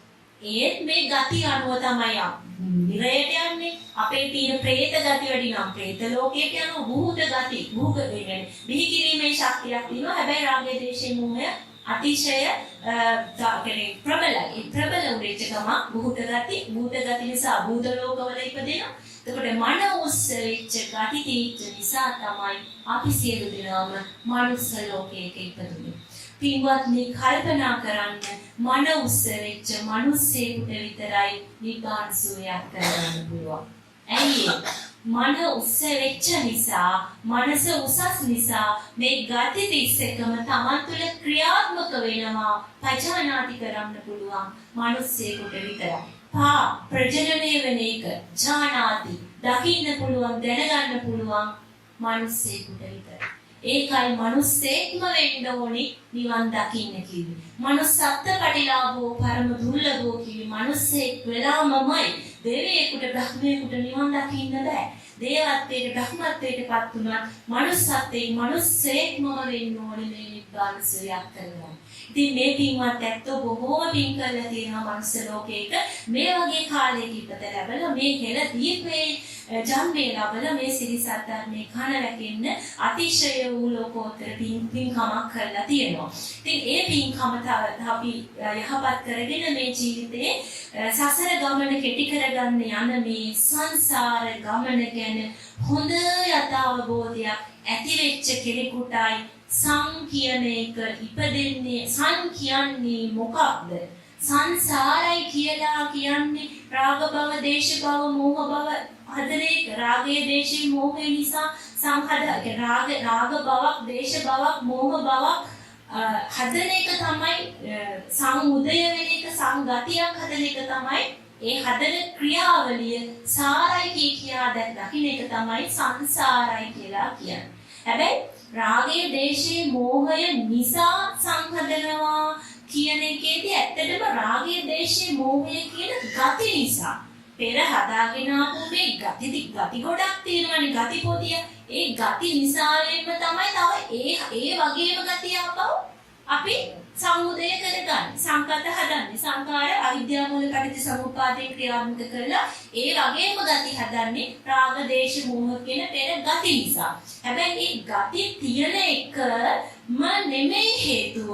ඒ ගති නිසා මේ ආසව තට්ටු වලින් අපේ මනස මුහා වෙලා වැහිලා මේ මනස අර ආසව තට්ටු පොදියෙන් වැහිලා රාග දේශ මෝහ කියන තුනෙන් හරි එක්ක තල ගති 31 නැත්නම් ආපෝ තේජෝ වායෝ පඨවි ඕන විභංගයක් ගන්න කොහොම හරි වෙන්නේ ඔය ආසව තට්ටුවකින් මලකට තට්ටුවකින් මේ මනස මුහා වෙලා නිසා අපිට මේ ලෝක කියන ස්වභාවය විනිවිද දකින්න බෑ. මොකද්ද ලෝක කියලා කිව්වේ? බුදු පියාණන් වහන්සේ දේශනා කරා මම ලෝකය මේ තුන් ලෝකයම කාම ලෝකය, රූප ලෝකය, අරූප ලෝකය. ඔන්න දැන් ආපහු ඒත් කියන්නේ ගතිම තමයි. රූපාවචර ලෝක, අරූපාවචර ලෝක, කාම ලෝක කියන්නේ. ඔය ඔක්කොම තුන් ලෝකෙම මම පනවා වදාරන්නේ මේ භවයක් පමණ වූ ශරීරයටයි කියන්නේ. එහෙනම් ඔය තුන් ලෝකෙම දකින්න පුළුවන් මේ අපේ භවයක් පමණ වූ ශරීරයේ කාය හරහා කාය ක්‍රියාත්මක වීම හරහා තමයි තුන් ලෝකෙම දකින්න පුළුවන්. ඒ තුන් ලෝකේ ක්‍රියාත්මක වීම හරහා තුන් ලෝකේ ක්‍රියාත්මක වීම හරහා මේ ගති ස්වභාවය උපදවන ක්‍රියාවලියයි දැක ගන්න කිව්වේ. ලෝක කියලා කිව්වේ ඇස කන නාසය දිව කය මන කියන ඉන්ද්‍රිය රූප ශබ්ද ගන්ධ රස පොට්ටබ්බ ධම්ම කියන බාහිර ආයතනත් එක්ක බාහිර රූපත් එක්ක රූප ශබ්ද රූප ගන්ධ රූප රස රූප පොට්ටබ්බ රූප ධම්ම රූප අන්න රූප කියලා ඔක්කොම තිබ්බේයි. ඒ රූප කියන්නේ ගති. දැන් මම මෙහෙම උදාහරණයක් කියන්නම්කො තවදුරටත් පැහැදිලි වෙන්න. රූප දැන් කාන්තාවක් ගත්තහම උඩට පැහැදිලිනේ. කාන්තාවක් කියන්නේ ගති පොදියක් කියන එක. හැබැයි දැන් ඕක ශබ්ද රූපයක් වුණොත් දැන් ඕන්න අපි මෙතන ඉන්නකොට අපිට ඇහෙනවා සින්දුවක්. ඒ සින්දුවක් ඇහෙනකොට එක්කෙනෙක් කියනවා හරි ලස්සන සින්දුවක් මේක. අනිත් එක්කෙනාගේ මුණ ලස්සනට අන්නර ගඩම් බඩම් ගාලා සද්දයක් එනවා මට හරිම අමාරුයි කරට ඕනෝක නවත්තලා දාන්න කියලා. අනිත් එක්කෙනා තව ළමෙක් නම් සාමාන්‍ය වේග රිද්මයට එයා ඒ වේග රිද්මය කියන එකේට ප්‍රිය බව කියන ගතිය එයාලම තියෙනවා. එයා කැමතියි දැන් තරුණ ළමයින්ගේ තියෙන වේග රිද්මයට ආසාය ඒ වගේම ඔය බොහොම ලයාන්විත වෙන සින්දු වලට තමයි එයාගේ ප්‍රිය ලෝකය. අර ලයාන්විත වෙන සින්දු ප්‍රියයි වේග රිද්මේ ඒවා ප්‍රියයි කියන කවුද පනවගත්තේ? තමන්ම හදාගත්ත තමන්ගේ ගතිය. ඒ ගතිය අනුව තමයි අර පිරිලෝකය හදාගත්තේ. නම් දැන් මෙහෙම අහගෙන ඉන්නකොට උණ සින්දුවක් ඇහෙනවා. ඒ සින්දුව ඇහෙන්නේ ශබ්දයක්.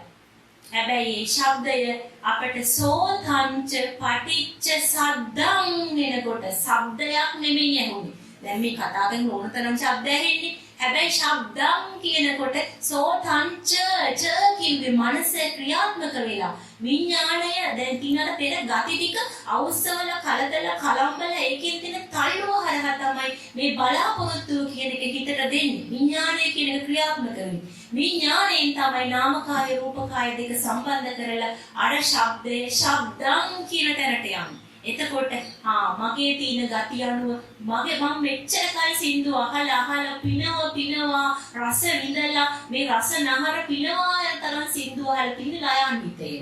එතකොට මගේ ගති පෙර සසරේ අහලා බලවත් වෙලා තියෙන්නේ ඒ වගේ සින්දු. එහෙනම් ඒ වගේ සින්දුවක් ඇහෙනකොටම අන්න අර ශබ්දයක් ඇහුනේ. හැබැයි ඒ ශබ්දයේ තියෙන ඒ ශබ්දය අපි කියවන විදිය, අඳුර ගන්න විදිය. ඒ ශබ්දය හරහා ශබ්ද සද්දම් කියන තැනට යන්නේ. ශබ්දය කියලා කියන්නේ ශබ්ද රූපයක්. ශබ්ද රූපය කිව්වේ ගතිම තමයි. ඒ සින්දුව හරහා එන එක අපි ගන්න අපේ ගති හරහා. නැත්තම් මේක අපිට අපි ප්‍රිය ලෝකයට එක්ක ප්‍රිය ලෝකයට අදාළව තමයි ඒක අපි කියන හඳුර අරගෙන ඒක ඒ ශබ්දේ හරහා ආපු සුව වේදනාව සුඛ වේදනාව තීනං සංගති වෙනකොට අර පෙර ඔය වගේම සින්දු අහලා සමහරට ඒ සින්දුවම සියවතාවක් විතර අහලා විඳව හදාගත්ත ගති වලින් දෙන තල්ලුව හරහා තමයි තින්නම් සංගති පස්සෝ වෙලා අර සින්දුවේ මත් වෙලා යන්නේ. එතකොට මේ ශබ්දයේ ඔය සින්දුවේ නෙමෙයි ප්‍රශ්නයක් තිබුණේ. එහෙනම් සින්දුව හැමෝම මත් වෙන්නේ නැහැ. හැමෝම මත් උන්නේ නැහැ. එක්කෙනෙක් දෙන්නෙක් මත් වුණා අනිත් අයට ගානක් පත්ත. එහෙම උනේ ඇයි? කල්පනා කරන්න. අන්න ඔය කල්පනා කිරීම තුළින් තේරෙනවා මේ එකම ශබ්දයට එකම රූපයට මේ විදිහට ප්‍රතිචාර දෙකක් තුනක් 100ක් දක්වන්න හේතුවක් තියෙනවා. ඔය හේතුව තමයි හේතුඵල ධම හේවත් පටිච්ච සමුප්පාද ධර්මතාවය තුළින් බුදු පියාණන් වහන්සේ දේශනා කළ වදාළේ. ඒක තමයි හේතුඵල ධම. එහෙනම් මේ හේතුඵල ධමේ මේ හේතුව තමයි අවිද්‍යාව. අවිද්‍යාව නිසා පිරි අපිරි කියලා අපි පනවගත්ත මේ ලෝකය නිසා ඒ පිරි කියලා දාගත්තෙත් අපිරි කියලා අපි හදාගත්තෙත් අපේ මේ ලෝක ස්වභාවයේ ඇත්ත ඇතිසෙකිට බලන්න බැරි කම නිසා පෙර හදාගෙන ආපු ආසව තට්ටු වලින් මලකඩ වලින් මුහා වෙලා අවිද්‍යාවට විද්‍යාව අතහැරිලා මේ ලෝකයේ ඇත්ත දකින්න බෑ විද්‍යාව අතහැරිලා අවිද්‍යාව නිසා තමයි පිරි අපිරි කියන ලෝක දෙකක් තුල මේ ප්‍රිය දෙයට ඇලි ඇලි එකාන්තයට අප්‍රිය දෙයට ගැටි ගැටි තව අන්තිකට ඔය දෙක අතර වැරදිසේ මැන මෝහේ මුලා වෙලා මත් වෙලා කටයුතු කරන්නේ. මතින් කටයුතු කරන එක තමයි මච්චි මහා පටිපදා කියවේ. ඔන්න ඔය මතෙන් මිදෙන පටිපදාවයි. පටි ගලවලා පටි කිව්වේ කැමැත්තක් ඇති වෙන්නේම පටියකින් වගේ චන්ද රාගයකින් කොහොල්ලේ ගුලියක් වගේ ඇවිල්ලා රූපයට, ශබ්දයට, ගන්ධයට, රසයට බදාගෙන තමන්ට උපාදානය කරන් තමන්ගේ උපාදාන ලෝකයේ හරහා මේක ලෝක අබ්බ කරනවා. අබ්බ කරන ස්වභාවයට යන එකට තමයි ලෝක කියන බුදු පියාණන් වහන්සේ දේශනා කරේ. එහෙනම් ලෝක කියන ස්වභාවය දැකගත්ත කෙනා ලෝකය අතහරින තැනට එනවා. එයා අලෝක වෙනවා. අලෝක වෙච්ච කෙනා ලෝකය විඳිනවා. ලෝක විද්ද ගමන් ලෝක විදූ වෙනවා. මේ ලෝක කියන ස්වභාවය විතර බැලපු ගමන් තේරෙනවා යථාර්ථය. යථාභූත ස්වභාවය. මේ හැමදේම ඇති වෙන හැටි. මිනිස්සෙක් කියන්නේ කවුද? මිනිස්සෙක් මරනවා කියන්නේ ඇයි? වයසට යනවා, ලෙඩ වෙනවා. මේ ස්වභාවය මොකක්ද? මේ තිරිසන් ලෝකේ කියන්නේ මොකක්ද? දිව්‍ය ලෝකේ කියන්නේ මොකක්ද? අපි ජීවත් වෙනවා කියන්නේ මොකක්ද? එහෙනම් මේ ශරීරය පවත්ව මේ කරන මේ සියලු නානාවිද ක්‍රියාවන් වල තුල තියෙන ඇත්ත ඇති සැටියට දකින්න පුළුවන් එක තමයි යථා භූත ස්වභාවය. යථා කියන්නේ පවතින, භූත කියන්නේ මේ බිහි වෙමින් පවතින ඒ භූත ස්වභාව කියන්නේ එක පුද්ගලයන් එක අය මේ අපි සම්මතයේ කියන මේ ලෝකයේ උනත් මේ ස්වභාව ඒ වස්තුවට ඒ පුද්ගලයා දරන භව ස්වභාවය විදලා බලපු කෙනා යථා භූත ඥාන දර්ශනයක් ඇති වෙනවා. ඒ යථා භූත ඥාන දර්ශනය ඇති වෙන්න නම් හේතුඵල ධම පරම පිවිතුරු සිරි සද්ධර්මය පටිච්ච සමුප්පාද දේශනාව ත්‍රිපරි වට්ටයක් සහිතවම කල්යාණ මිත්‍රයන් වහන්සේ කෙනෙක්ගෙන් අපි ශ්‍රවණය කරන්නම වෙනවා.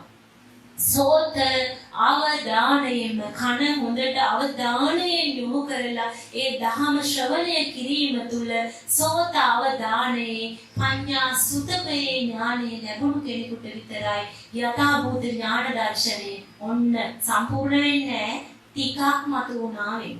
ඒ මතු වෙච්ච පොඩ්ඩ හරහා තමයි අර මලකඩ තට්ටුව විදින්න පටන් ගන්න.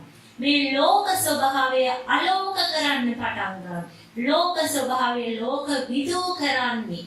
එහෙම නැත්නම් පුත අශෘතව පුතචන භාවේ නිදී නිදහස් වෙන පටිපදාවට එයා ගමන් කරා වෙන්නේ සෝතාවදානී පඤ්ඤා සුතමේ ඥානය ලැබුණු කෙනෙක්. ඉතින් ඒ ඥානය ලැබුණු කෙනා දිගින් දිගට ධර්මය අහනකොට මේ ස්වභාවය තමන් තුලින් තමන්ගේ ප්‍රායෝගික ජීවිතය තුලින් එදිනෙදා කරන්න කියන ඇලෙන ගැටෙන මනින දේවල් තුලින්මයි ලෝක අලෝක කරලා ලෝක විදූ හරහා ලෝකෝත්තර වෙන්නේ. ලෝකේ ඈතර වෙන්නේ.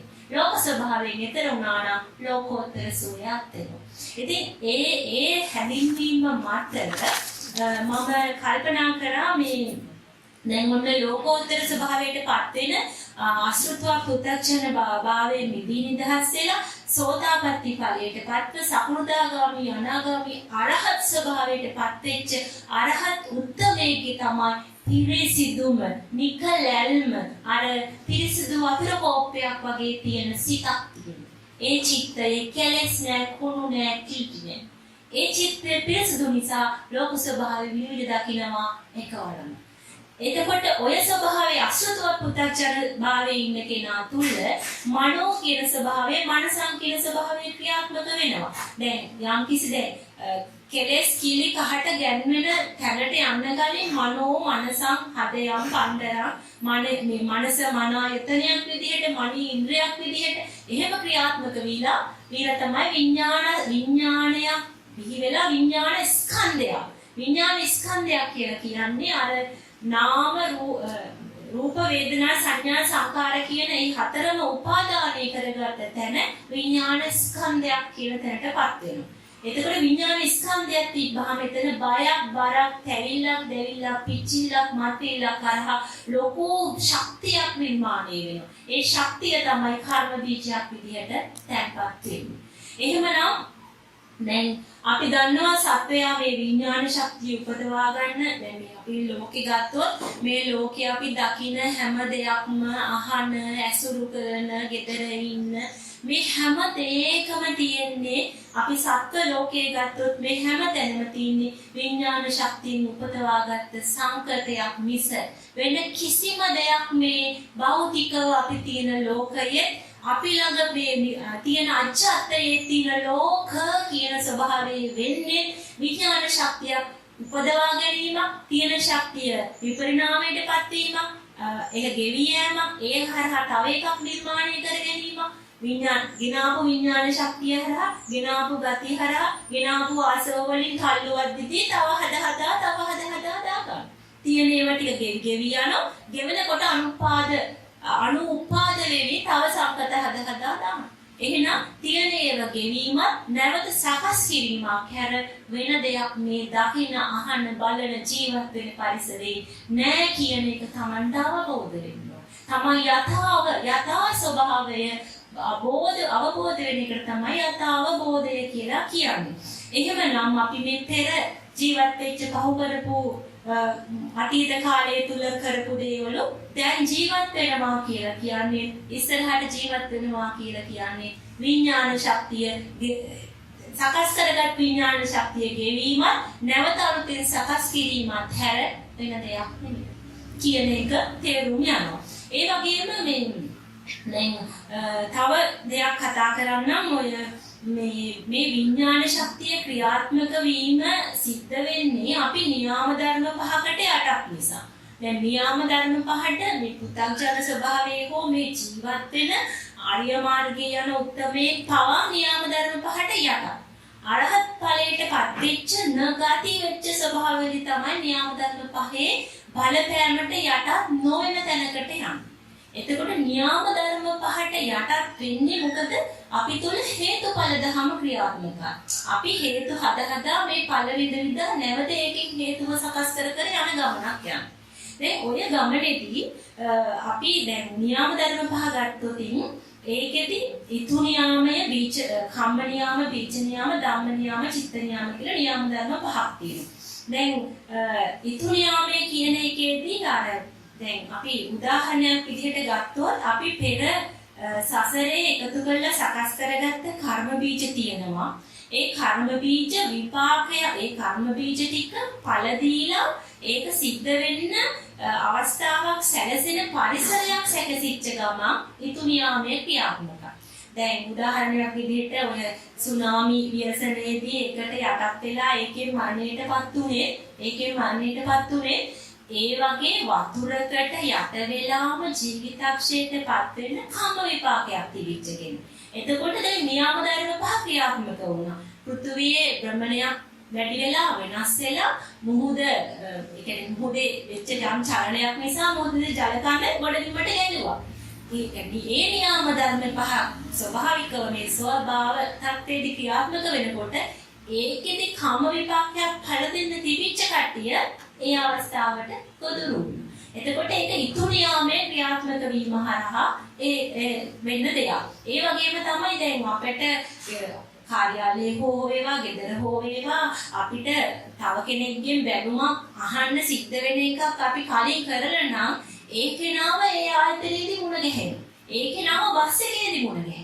ඒ කෙනාගෙන් බැනුම් අහන්න සිද්ධ වෙනවා. බස් එකේ සමහරවිට කියන්න පුළුවන් අපරාධේ මම මේ බස් එකේ නැග්ගේ මේකේ නැග්ගේ හින්දා තමයි ඒ බස් එකේ හිටපු කොන්දොස්තර මහත්තයාගෙන් බැනුම් අහන්න ඕනේ කියලා. ඉතින් ඒක නිතුරු යාමේ ක්‍රියාත්මක වීමක් හරහා ඒ බැනුම අහන්න සිද්ධ වුණා. හැබැයි බැනුම අහන්න එක දැන් අපිට යා බනිනකොට ඒ බැනුම හරහා අපිට ඒ කියන වචනවල බැනුමක් නෑ. එයා කියන්නේ වචන ටික. ඕක බැනුමක් කරගත්තේ තමන් ගත්ත විදිහෙන්. එහෙනම් එයා කිව්වේ වචන ටික. අන්නේ වචන ටිකත් ගතිය අනුව තමයි අපි ගත්තේ. මේ කියපු වචන මෙහෙම කියන්නේ තරහ කියන්නේ. මේ වගේ අර සංඥාවෙන් අඳුරගත්තා. වේදනා සංඥා චේතනා පස්ස මානසිකාර ක්‍රියාත්මක වුණා. නාමකාර රූපකාය පෙර ඔය වගේ බැනුම් අහන අයකින් මූල ස්වභාවයන් වලින් කියන වචන වලින් ගන්නවා. මේ කරන්නේ බැනුමක් කිය. නාමකාය රූපකාය දෙක එකතු කරන විඥාණය මුල් වුණා. විඥාණය මුල් වීම නිසා පෙර ගති වලින් දෙන තල්ලුව හරහා අර කියන වචනේ හරහා දුක වේදනා. දුක වේදනා උඩදිවුවා, රෝධ වුණා. ඒක සාමිස දුක්ඛයක් බවට පත් වෙලා මහා තද දුකක් වේදනාවක් එක්ක ද්වේෂකාවක් හැදෙනවා. අන්න ඒ වගේ එක නිර්මාණය වෙන හැටි මේ අපි තුල තැවිල්ල, දැවිල්ල, පිච්චිල්ල, රත්තිල්ල, බය, බර, බැම්ම කියන ස්වභාවය නැත්තම් අපිට නිවනක් ඕනේ නැහැ. නිබ්බාන සෝයක් අවශ්‍ය නැහැ. තැවෙන්නේ නැත්තම්, පිච්චෙන්නේ නැත්තම්, මත් වෙන්නේ නැත්තම්, ගිනිගන්නේ නැත්තම්. මේ ජර වතක් පවත්වාගෙන මෙරි ඉපදී යන මේ ගමනේ නිවනක් කියන එකක් අවශ්‍යයි. නිබ්බාන සෝයක් අවශ්‍යයි. බාහන් තුනෙන් මිදෙන්න ඕනේ. මේ බාහන් තුන තියෙනවා. බාහන් තුනක් තමයි කරගහගෙන යන්නේ. ඔය බාහන් තුනේ නිබ්බාන කියන්නේ බාහන් තුනේ නිදහස් වෙනවා. ඒක තමයි නිබ්බාන. එහෙනම් මේ බාහන් තුන කරගහගෙන එනකොට ඒ බාහනම හරහා බාහනක් කියන්නේ යාවෙල බැඳලා තියෙන. ගොම්බාන, හරක් බාහන, ඒ වගේ බාහන් කියන්නේ බැඳලා තියෙන. රාග, දේශ, මෝහ කියන මේ හදන් ආපු ගති පොදියට අපි බැඳිලා ඉන්නේ. ඒ බැඳිච්ච බැම්මෙන් දෙන තල්ලුව හරහා නැවතත් බාහනටම අහු වෙනවා. නැවතත් රාග බව, දේශ බව, මෝහ බව කියන හදහදා මේ ආසව තට්ටුව ගති පොදිය, විඥාන බීජ පොදිය එන්න ශක්තිමත් කරගමු. එහෙනම් ඔතනින් ඔය ගති පොදිය හරහා දෙන තල්ලුවෙන් තමයි අපි නැවතත් සසර දුකට ඇද වැටෙන්නේ. එතකොට මේ කම්ම නියාමයේ කියලා කිව්වේ මේ පෙර සකස් කර ගති නිර්මාණය කරේ අපිමමයි. ඒ නිර්මාණය කරපු ගති හරහා නැවත ගතියක් සකස් කරන්නේ අපිමමයි. පෙර සකස් කළ හේතුව බිහි කළ පුද්ගලයාටම දැන් රාග බව, දේශ බවක්, මෝහ බවක් හදාගන්නෙම තම පිරිය අතර මැනලා මතින් අවිද්‍යාවෙන් කටයුතු කරලා තමයි ප්‍රිය දෙයට ඇලෙන්නේ, අප්‍රිය දෙයට ගැටෙන්නේ, ප්‍රිය අප්‍රිය අතර වැරදි විදිහට මැනලා රාග ගතියක්, දේශ ගතියක්, මෝහ ගතියක් හදාගන්න. ඕක හදාගත්තට පස්සේ බලන්න අවිද්‍යාව මුල පටිච්චසමුප්පාදයේදී පැහැදිලි කරනවානේ භවපච්චය ජාති, ජාතිපච්චය ජරා, ජරාපච්චය මරණ, ශෝක පරිදේව දුක්ඛ දෝමනස්ස ඒව මේ තස්ස කේවල ශෝක පරිදේව දුක්ඛ දෝමනස්ස පංච උපාදානස්කන්ධා දුක්ඛා කියන. එතකොට ඒක තමයි අවිද්‍යාව මුල පටිච්චසමුප්පාදයේදී පංච උපාදානස්කන්ධා දුක්ඛා කියන. දැන් අර හදාගත්තේ අපි මේ දැන් අර මම කලින් ගත්ත උදාහරණයක් ගත්තොත් අර ගැහැණු ළමයාගේ රූපයට මුලින් සුඛ වේදනාවක් ආවෙවිලා ඒක රෝධ වෙලා දැන් වශී වෙලා වගේ. දැන් සුඛ වේදනාව උපරිමයටම ගිහිල්ලා මේ කෑදර බව, ආස බව, ප්‍රිය බව කොහොම හරි ඕනේ කියන කොහොම හරි නිතර දකින්න ඕනේ කියන උපාදානයක් හදාගත්තාම දැන් නිින්ද යන්නේ නැහැ. බරක්, බයක්, බැම්මක්, තැවිල්ල, දැවිල්ල, පිච්චිල්ල, අසහනය ඔක්කොම තියෙනවා. එහෙනම් ඔය හදාගත්ත ಜಾතිය දැන් නිර්මාණය කරේ ආස බව, ප්‍රිය බව. ඒ ආස බව ಜಾතිපි දුක්ඛ. අර ප්‍රිය ಜಾතිය අපි හදන්නේ පුළුවන් තරම් කල් බලමින් ෆොටෝ එකක් හරි බලන්න නිතරම කෝල් කරන්න. හැබැයි කෝල් නොකර දකින්න බැරි වුණොත් ප්‍රිය જાතියක්, ප්‍රිය වේදනාවක්, ආස්වාදයක් ආවේ. උද්‍යංගම අත්ංගම ආස්වාදයේ හදන්න පුළුවන් තරම් මොන විදිහකින් හරි තියාගන්න. ඒ තියාගන්න උත්සාහ කරන ආස්වාදය විපරිණාම ධර්මතාවය තුළ අපි බලාපොරොත්තු වෙන විදිහට කෝල් නොකරන්න පුළුවන්. අපි බලාපොරොත්තු වෙන මොන රුබුණු නොගැසෙන්න පුළුවන්. අපි ඉච්ඡට පටිච්චට අවිච්ඡ වෙලා කාම ඉච්ඡ අන්ධ වෙලා කාම මූර්ජාවක් කාම පරිදාහයක් කරහා නිච්ච කරගෙන නිච්ච සුඛ අත්ත ලෝකයක් හදන්නේ. මේ රූපයමයි මට දකින්න ඕනේ, මෙයාමයි මුණ ගැහෙන්න ඕනේ කියලා. ඒක තරම් සුවයක් තව නෑ කියලා. නිච්චයි සුඛයි අත්තයි මම මගේ මටම කරගන්න ඕනේ කියලා. නිච්ච සුඛාත්ත ලෝකයක් හදාගෙන ඉන්නවා. ඒ නිච්ච සුඛාත්ත ලෝකය කෝල් නොකරනකොට මුණ නොදෙසනකොට නිච්ච නිච්ච වෙනවා. නිච්ච නිච්ච වෙනකොට යද නිච්ඡං තන් දුක්ඛං යන් දුක්ඛං තදනත්තාව. නිච්ච කරගත්ත නිසා දුක උරුම වෙනවා. නිච්ච නිච්ච වෙනවනේ වෙන්නේ විපරිණාම ධර්මතාවයේ උරුමයි. ලෝකයේ කිසිම දෙයක් තත ස්වභාවයෙන් පවතින්නේ නැහැ. ඒ හැම එකක්ම විපරිණාම ධර්මතාවයේ උරුම නිසා අපි බලාපොරොත්තු වුණත් නැතත් අපි හිතුවත් නැතත් ඒ දේ වෙනස් වෙනවා. ඒ වෙනස් වීම වෙන්නේ අපි කැමති විදිහට නම් අපට සතුටුයි. ඒ වෙනස් වීම වෙන්නේ අපි අකමැති විදිහට නම් මගේ නිච්ච සුඛාර්ථ ලෝකයට පටහැනි නම් ඒ වෙනස් වීම මට දුක. ඕක තමයි චාතිපි කිව්වේ. පී කියලා කිව්වේ මං හදාගත්තේ ප්‍රිය ලෝකයක් වෙන්නේ අපිරිනම්. එතන පීවල පිරියත් දෙකම තියෙනවා. ප්‍රිය දෙයට ඇලි ආවා. ඒකෙන් ප්‍රිය වේදනාවක් හදාගෙන ඇලිලා නිච්ච සුඛාර්ථ ලෝකයක් හදාගත්තා. ඒ වේදනාව පුළුවන් තරම් තියාගන්න හදනවා. ඒක වෙනස් වෙනකොට ඒක දෙවෙනි ස්වභාවයටපත් වෙනවා. ජාතිපි දුක්ඛ. ඒක වෙනස් වෙනවා. ඒ වේදනාවත් හැම වෙලේම තියාගන්න බෑ ඒක විදිහට. ජරාවටපත් වෙනවා. ජරා කියන්නේ දිරනවා, විපරිණාම වෙනවා, වෙනස් වෙනවා. ඒ වෙනස් වීමත් මම කැමති විදිහට නෙවෙයි නම් තමයි ජරාපි දුක්ඛ. මරණම්පි දුක්ඛ. වේදනාව ඉපදිලා නැති වෙලා යනවා. මරණම්පි දුක්ඛ. නැති වෙලා ගියම තව ඉවසන්නම බෑ. පොඩ අඩු වෙවිදිනකොට පොඩ්ඩක් හරි ඉවසගත්ත හැකියි. මරණ වුණාච්ච ගම අන්න මරණ කිව්වේ මේ නිකන් අපි මැරෙන මරණ නෙවෙයි. ඔතන මරණ කිව්වේ අර ඉපදිච්ච වේදනාව උඩුදුවලා සංගතියක් හදාගෙන ආස්වාදයක් උරුම වෙලා ආස්වාද ලෝකයේ ඉන්නකොට මේ ආස්වාද ලෝකේ පුළුවන් තරම් කල් තියාගන්න හැදුවට ඒකත් උද්‍යංගම අත්ංගම ආස්වාද ආදීනව වෙලා නිස්සාරයි. ආස්වාද දීපුදේ ආපහු විපරිණාම ධම්මතාවය තුල වෙනස් වෙලා නැති වෙලා විනාශ වෙලා යන එක තමයි මරණ කියන්නේ. ඒ වෙනස් වීමත් මම කැමති දෙයක් නොවෙච්ච නිසා තමයි මරණම් පිදුක්ඛම්. එහෙනම් ජාතිපි දුක්ඛ, චරාපි දුක්ඛ, ව්‍යාධිපි දුක්ඛ, මරණම්පි දුක්ඛ, ශෝක පරිදේව දුක්ඛ දෝමනස් උපායාසපි දුක්ඛ, අපිහි සංපයෝගෝ දුක්ඛ, පිය විපයෝගෝ දුක්ඛ, යම් පිංචං නලබති සංකිට්ඨේන පංච උපාදානස්කන්ධා දුක්ඛ කියන දුක්ඛ සත්‍ය විස්තර කරගෙන. එහෙනම් ඔය දුක්ඛ සත්‍ය දකින්නම ඕන. දුක්ඛ සත්‍ය දැක්කේ නැත්නම් දුකට හේතුව දුක නැවත දුක හරහා හේතුඵල වී ඵල හේතු වී සමුදය සත්‍ය හදන හැටි තමන්ට දකින්න බෑ. ඒකයි බුද්ධ දේශනාව ගෝචර වුණේ දුකේ හිලිපෙතටම ආපුවාට.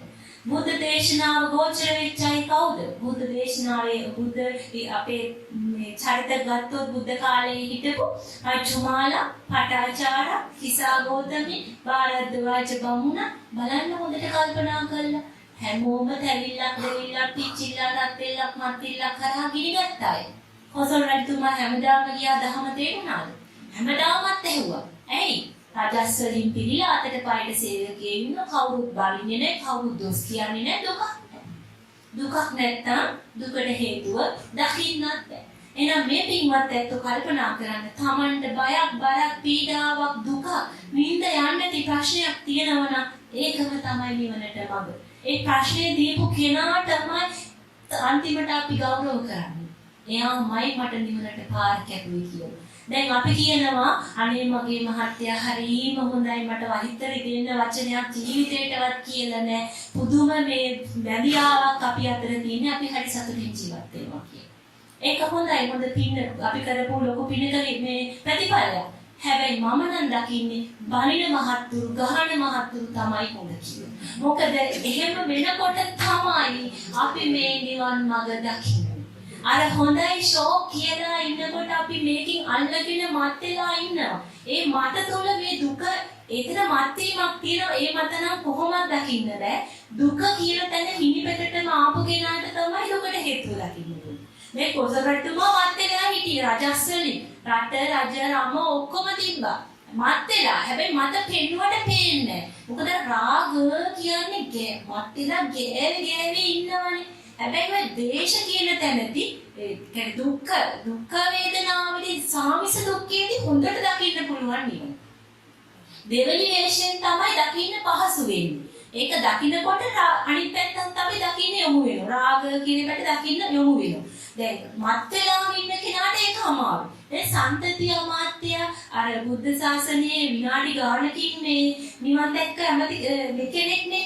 දැන් සම්තතියතුමාට ඒ කතාවේ තියෙන්නේ අනාට්‍යාංගනාව රජසැප දුන්න දවස් 7ක් නේ. එතකොට ඇමතිතුමාට රජතුමා දවස් 7ක් රජසැප දුන්නා. ඒකේ 7 වෙනි දවස් වෙනකම් උපරිමේම මත් වෙලා හිටියේ. කාම සුකල්ලිකාණ යෝගයේ උපරිමේට හැම එකක්ම උපරිමේටම ගියේ ප්‍රිය වේදනාවේ විඳව උපරිමේටම ගියා මත් වෙලා. ඒ මත දීලා අන්තිමට 7 වෙනි දවසේදී නාට්‍යාංගනාවක් දුන්නා. නටන්නේ එයා තමයි මේ ඇසුරු කරේ. එයා අන්තිම දවසේ අර heart attack එකක් හැදිලා මේ නැති වුණා. නැති වුණාම මෙයාට ඒ දුක ඉවස ගන්න බැරි වුණා. ඒ දුක කොහොමදත් ඉවසන්න බෑ.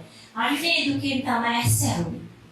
දුක ආපු තැන ඇස්සරුණා. මෙච්චර මම පිනවා දවස් 7ක් නිතපු එක මට එක මේ 7 දවස් 7 අන්තිම මොහොතේ නැති වුණා නේ කියලා අන්න අපේ එතන එනවා පිය විප්පයෝගෝ දුක්ඛා කියන එකේ දුක්ඛ සත්‍ය දැක්ක. එහෙනම් කමටහනක් තියෙන්නම ඕන. ඒක හරහා තමයි ප්‍රායෝගික ජීවිතේ කමටහන් නැත්තම් සැලේ සමය ගත කරන අම්මලට අමාසි අන්තිමට අපිට ජීවත් වෙන්න ගානක් හම්බ වෙනවා. හරිම සුවයෙන් ඉන්නවා. දරුවෝ ඔක්කොම කරනවා. කවුරුත් හිතරිද්දවන්නේ නැහැ. වැඩි හිටියෙක් කියලා දරු සරු කරනවා. ඒකට වැඩි දුකක් නැහැ. හැබැයි මේ ගෙදර ඉන්නවනම් මොකක් හරි පුතෙක් හරි පුතාගේ විවාහ වෙච්ච දරුවෙක් හරි කවුරු හරි Tamanට වද දෙන ප්‍රශ්නයක් දෙනෙක්ගේ බොහොම සතුටු වෙන්න අද ඉඳලා ඔන්න මට මේ දහම හම්බ වෙච්ච එක පිළක් මේ වගේ වද දෙන ප්‍රශ්නයක් හම්බ වෙච්ච එක තව පිළක් කිය. එතකොට එතනින් තමයි මේ නිවන් දකින්න පුළුවන් පාර Tamanට කපා ගන්න පුළුවන් වෙන්නේ. එහෙම දුකක් ඇවිල්ලා පීඩාවක් ආපු ගමන් දැන් අම්මලා හුඟක් වෙලා උත්සාහ කරනවා මාත් එක්ක කතා කරද්දී පොඩි ප්‍රශ්නයක් තියෙනවා අහගන්න කියලා එනවා. මොකක්ද මේ ප්‍රශ්නේ කියලා අහපු ගමන් කියන්නේම පෞල් ප්‍රශ්නයක්, ගෙදර මොකක් හරි ඉදින්න යන්නට තියෙන ප්‍රශ්නයක්. දැන් ඒ අම්මට එකපාරට කියන්න අමාරුයි. ඕකම තමයි පාර හරව ගන්න මේ ලොකු අවස්ථාවක් උදා වෙලා තියෙන්නේ. දහම හරියට අහනවා නම් අම්මේ ඔය ප්‍රශ්න නිවා ගන්න දඟලන්න එපා. ඕකට අපි මොනවා හරි උත්තරයක් කරන් ප්‍රශ්න නිවාගත්තොත් ප්ලාස්ටරයක් දැම්ම වෙනවා. ප්‍රශ්නේ එතනින් ඉවරයි.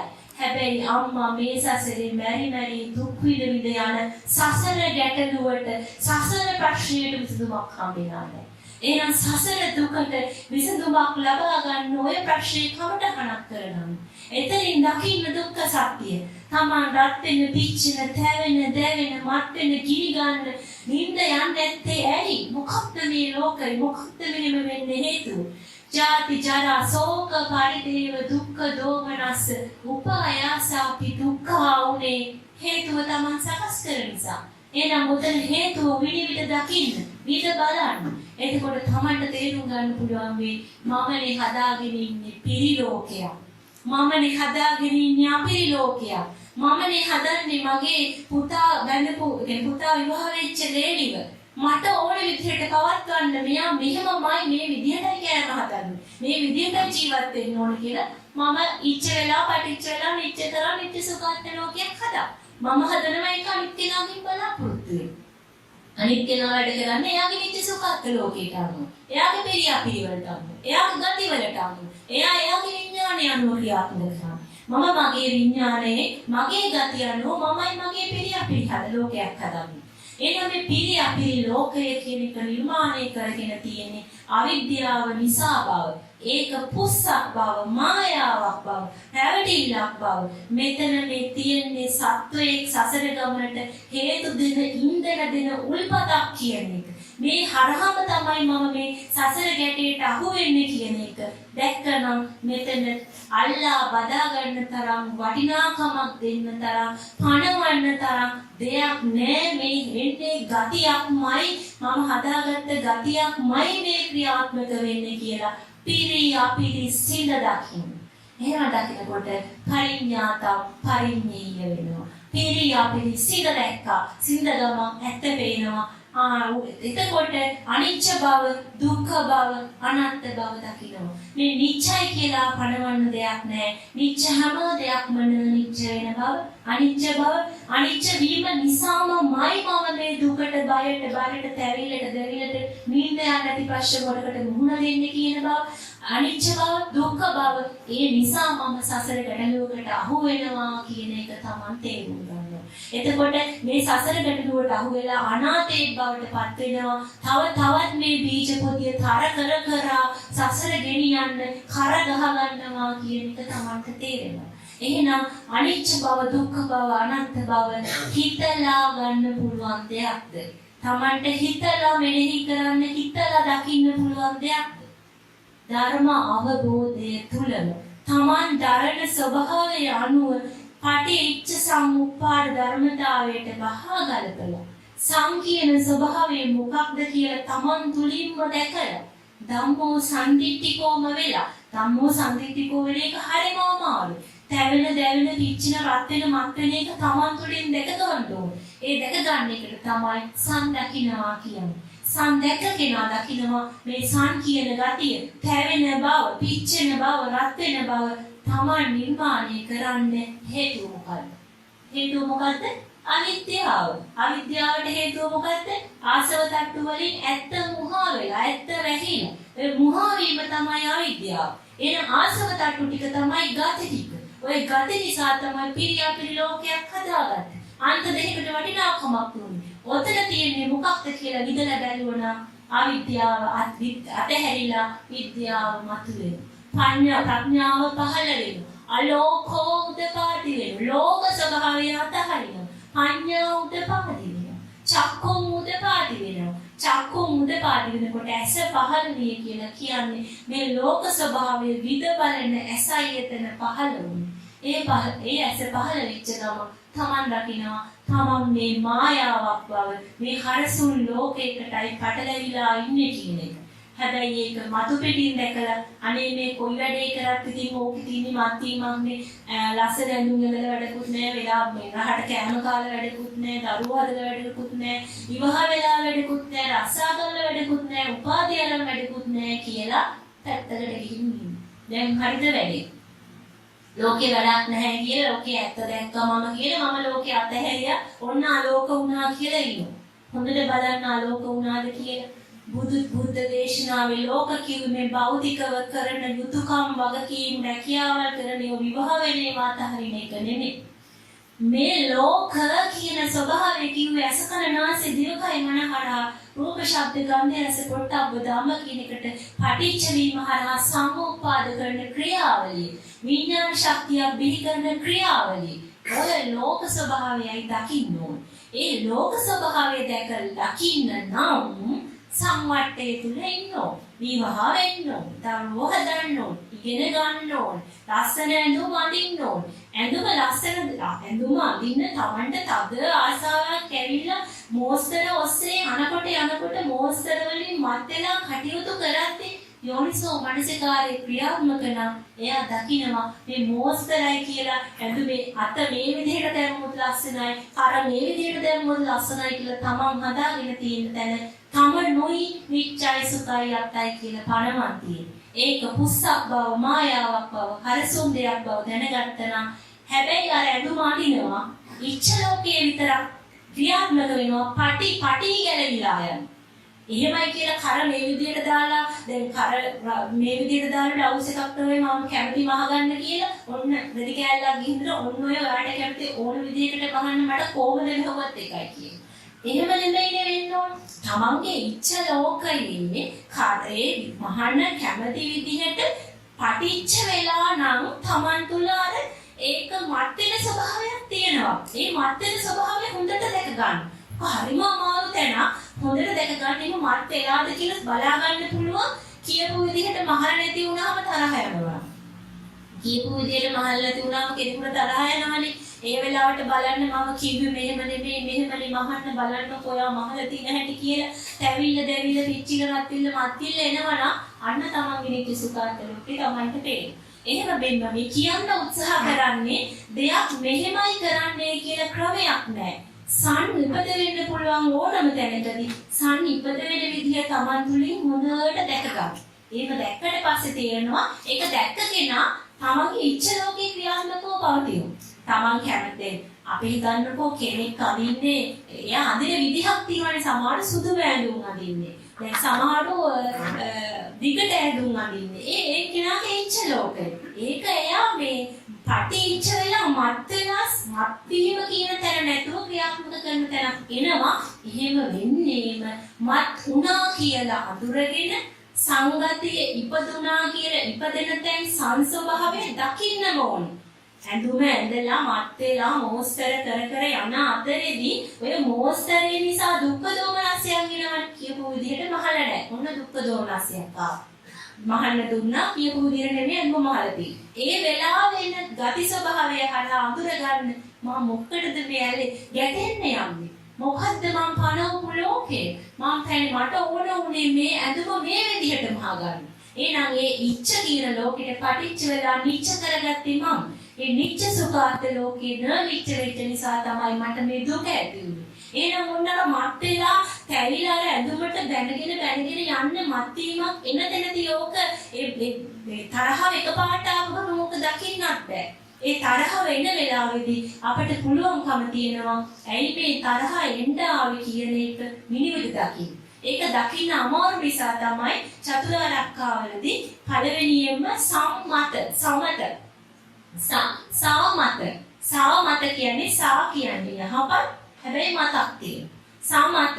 ඒ සමත කියන ස්වභාවයේදී අපි එකපාරට තරහක් එනකොට ඒ තරහ එන්න ආපු එකේදී මේ අපි උත්සාහ කරනවා ඒ කෙනාට මේ දැන් මෛත්‍රිය කරන්න. දැන් මෛත්‍රිය කරන්න කියලා අර මෙත්තානුසතිය තියෙන මමද සියලු ලෝක සියලු සත්‍යෝ සතර ආකාර දුකින් මිදී සෝතාපට්ටි ඵලයෙන් නිදුක්වෙත්වා කාමරාග පටිඝාදී කෙලෙස් වලින් මිදී සකෘදාගාමී ඵලයෙන් නිරෝගී වෙත්වා ওই විදිහට මේ මෙත්තානුසතිය කරන්නත් මේ ලෝක ස්වභාවය දැකලා තියෙනවා. සත්‍යයේ මේ සසර ගැටියට අහු වෙලා මෙරි ඉපදි යන ස්වභාවය දැකලා තියෙනවා. ඒකේනත් එයාට ඇහිච්ච තේරිච්ච ලියාගත්ත විදිහට මාක් කරගත්ත විදිහට යඳුම මැහුවේ. හිතලා කරනව නෙමෙයි. එතකොට ඒකේනා ඒ කරපු දේ හරහා මට මේ තරහක් එනකොට මම එයාට දොස් කියනවා නම් බනිනවා නම් මම දේශභාවක් හදාගත්ත නම් මේකට වරද තියෙන්නේ මන් තුලම.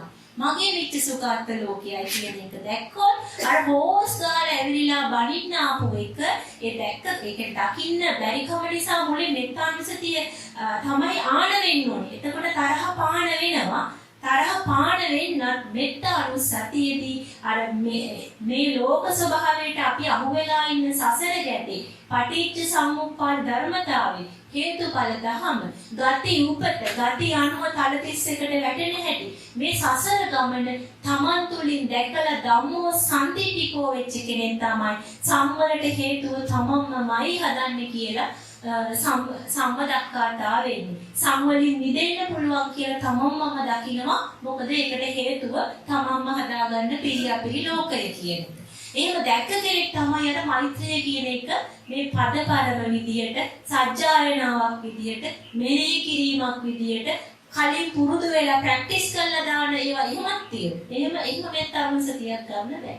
පුරුදු වෙලා කලින් පුහුණු වෙලා කරන එකක් නෙමෙයි. දැක්ම තුලම එන මෛත්‍රිය. ඒ මෛත්‍රියේ වචන නෑ සිතවිල්ල. මහා සිතවිල්ලකින් අනේ මොකටද මම මෙයාට මේ බැනලා කියලා ඔන්නේ වචනේ තියෙනවා මහා කැටි වෙච්ච දැක්ම. ඒ දැක්ම තුල ඊට පස්සේ හිතනවා එයි මට මේ තරහ යන්න ආවේ. ටිකක් තුල රෝද වුණා. රෝධ වෙලා සමහරට අවිද්‍යාපච්චය සංකාර වල පළවෙනි වටේ ගිහිල්ලා තරහ අරන් ඇඟට දැනිලා බනින්න වචන කියනකොට තමයි පජානාති උනේ. කමක් නෑ එක වටයක් කියා. සමුදය ධම්මාව වය ධම්මාව. හේතු ඵලෙ වෙලා ඵලෙන් ආයි හේතුවක් හැදෙනවා. එතෙන්දී නම් අහුනේ එතෙන්දී දකින්න. එතෙන්දී දකිනවා මොකද්ද මේ නිච්ච සුඛාර්ථ ලෝකය. එතකොට තේරෙනවා මම පණව ගත්ත මේ ලෝකයේ අනිච්ච බව, දුක්ඛ බව, මේ නිච්චයි සුඛයි අත්තයි කියලා මම හදාගත්තේ මේ ඇඳුම මේ විදිහටම වෙන්න ඕනේ කියලා මමනේ හදාගත්තේ. මට ඕනේ විදිහටම වැහුවයි කියමුකෝ. ඕක ඇඳගෙන ගියා තව කෙනෙක් කියන්න පුළුවන් ඕක කර මෙහෙම ආවනම් හරිය. අත මෙහෙම ඒ අනිච්ච සුඛාර්ථ ලෝකෙන් එයා ඊට පස්සේ කියන. ඉතින් කාටවත් ගැළපෙන විදිහට අපට ඇඳුමක් මහන්න බෑ. ඒකයි ඇත්ත. එතකොට ඒකේ ඇත්ත දැක්කනම් ආපු වේගය නිවෙනවා. එතකොට අනිච්ච බව, දුක්ඛ බව, අනන්ත බව පුබ්බංගම වෙනකොට නිච්ච සුඛාර්ථ පාන වෙලා යනවා. අනිච්ඡාන වෙනවා, නිච්ච පාන වෙනවා, දුක්ඛාන වෙනවා, සුඛ පාන වෙනවා, අනත්තාන වෙනකොට අත්ත් සංඥාව මම මගේ කියලා. ඒතම්මම ඒතෝ හමස්මි ඒතෝ මේ අත්තාති කියන එකේ ඉන්න තමයි මමයි මගේ මටයි මේ මගේ දවස් එක මගේ යාළුවෝ මේ මමයි මහන්න දුන්නේ කියලා මේ මම මගේ කියලා මේ මහා ලෝක ලෝකයක් පනවන්නේම අපි නිච්ච සුඛාර්ථ කියන බව නිසා. එතකොට ওই විදිහට මේ බිහි කරන ඒ ස්වභාවය දැක්ක ගම අනිච්ච දුක්ඛ අනාත්ත කියන කාණ වෙලා අනිච්ච සුඛාර්ථ භාන වෙලා යනවා. එතකොට තමයි දැනෙනවා මේ මටද ඒ වෙලාවේදී නිබ්බිදා. ඒ කියන්නේ අර මහා වේගකින් හවු වෙලා මේකට ගැටේට අහු වෙන්න ආපු එකේ නිබ්බිදා වුණා. නිබ්බිදානුපස්සේ විහෙරති අභිනන්දින් පජහති. දැන් ඇඳුම හොඳට මහලා තිබ්බනම් දැන් ඒක හොඳට මහලා තිබ්බනම් මහා පිම්බීමක් මහා මත්වීමක් වෙනවා. ඒ වගේම තව අපි දැන් උතන්දී ඒ කෙනාට අපි හොඳට බැන්නලා තරහ අරගෙන ඔයා මගේ ඇඳුම හරියට මහලා නැණි කියලා තරහ අරන් බැන්නනම් තමන් එතනත් අභිනන්දනයකටපත් වෙනවා. ඒ අභිනන්දනය තමයි පාන උනේ නිබ්බිදා එතන සසර ගැටේට අහු වෙන්නේ නැතුව බැඳෙන්නේ නැතුව නිබ්බිදා අනුපස්සී විහෙරති අභිනන්දින් පජාති විරාගා අනුපස්සී විහෙරති රාගම් පජාති නිරෝධා අනුපස්සී විහෙරති සමුදයම් පජාති පටි නිස්සා ගන්න පටි අර පටි කියන මත් වෙන ස්වභාවයට අහු වුන්නේ ඇත්ත දැක්ක නිසා පටි නිස්සග්ග වෙනකොට පටි ගැලවෙනකොට පටි නිස්සග්ග බව අනුපස්ස වෙනකොට සබ්බ උපදි සියලු උපාදානයන්ගෙන් මේ ආකාරයට නිදහස් වෙන්න පුළුවන් කියන කුසල මූල පටිච්ච සමුප්පාදේ ක්‍රියාත්මක වෙලා කුසල මූල සංකාර පත්‍ය කුසල මූල නාම රූප කුසල මූල නාම රූප පත්‍ය කුසල මූල විඥානං කියලා ඔය කුසල මූල පටිච්ච සමුප්පාදේ ක්‍රියාත්මක වීම තුළ බුද්ධානුස්සතිය වැඩෙනවා. ඒක වැඩෙන දෙයක්. අනිච්ච දුක්ඛ අනාත්ම දුක් දැක්කම අනිච්ච දුක්ඛ අනාත්ම පුබ්බංගම වුණා නම් නිච්ච සුඛාර්ථ භාන වෙලා බුද්ධානුස්සතිය එන්න වැඩෙන එක ටික ටික තමන් තුළ ක්‍රියාත්මක වෙන්න ගන්න දෙයක්. එතකොට ඒ අනුව තමයි මේ ඒ ක්‍රියාවලිය සිද්ධ වෙන්නේ.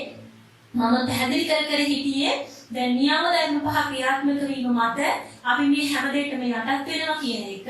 එතකොට ඊතුරු යාමයේ ක්‍රියාත්මක වුණොත් අපි නියම ධර්ම පහ අනුව අපිට යම්කිසි බැනුමක් අහන්න වෙනවා නම් දෙයක් ලාභයක් වෙනවා නම් පාඩුවක් වෙනවා නම් මේ අටලෝදහමටම අපි යටත් වෙනවා. ලාභ අලාභය අසයස නින්දා ප්‍රශංසා සැප දුක කියන අටලෝදහමට අපි යට මොකද අපි කරපු හේතු වල ඵලයක් විදිහට අපිට ඒක උරුම වෙන්න ඊතුරු යාමයේ හදා අවස්ථාව ලැබ විටදී මනමක් අහන්න සිද්ධ වෙයි පාඩුවක් වේවි. මොකද අපි හැම වෙලේම පුරුදු වෙලා තියෙන්නේ අත්භව පරිශ්‍රණේ ලාභ පරිශ්‍රණේක ආස්වාද පරිශ්‍රණේක යෙදෙන්නේ. හැම වෙලේම මම මගේ කියන එක මට වාසි වෙන්න ඕනි මටම මේ දේ වෙන්න ඕනි කියලා මේ මමයි මගේ කියන ලෝකයක් පිළිදවගෙන සාමිස සුඛයේ සාමිස දුක්ඛයේ සාමිස අදුක්ඛම සුඛේ මත්ත්‍යා ආස්වාද පරිශ්‍රණේකයි යෙදෙන්නේ. එතකොටයි විඥාණයට ආහාර ලැබෙන්නේ. විඥාණයට ආහාර ලැබෙන්න කර්ම බීජ එන්න තර වෙනවා. තර වෙන සසර ගමන තව දිගැස්සෙනවා. එතකොට ඒ විදිහට හේතුව බිහි කළ පුද්ගලයාටම තමයි ඵලය ලැබෙන්නේ. දැන් මේ ඵලය කියන එක අපිට ඔය විදිහට සසර ගමන දිගැස්සෙන එක ඵලය කියලා දකින්නත් පුළුවන්. ඒ වගේම අර රාග භව, දේශ භව, මෝහ භව හදාගත්තාම අවිද්‍යාව මූල පටිච්ච සමුප්පාදයකදී ජාති, ජරා, දුක්ඛ, දෝමනස්, උපායාස හරහා දුක් විඳින එක දුක උරුම වෙන එකත් ඵලයක්. දුක කියන්නේ ඵලය. හේතුවේ ඵලය. හේතුව තමයි පිරියා පිරිහරහා ප්‍රිය දෙයට ඇලිලා අප්‍රිය දෙයට ගැටිලා ප්‍රිය අප්‍රිය අතර මැන ඒකට පටිච්ච වීම හරහා සමුප්පාද වුණා. පටිච්ච වීම හේතුව සමුප්පාද වීම ඵලය. සම් තමයි තැවිල්ල දැවිල්ල පිච්චිල රත් විල්ල බාර බය බැම්ම දුක. දුක තමයි ඵලය. එහෙනම් දුකට හේතුව බිහිකල පුද්ගලයාටම ඵලය උරුම වෙනවා. ඒක තමයි කම්ම නියාමය. කම්ම නියාමයට අපි යට. හේතුව සකස් කරන තාක්කල් කම්ම නියාමයට යට.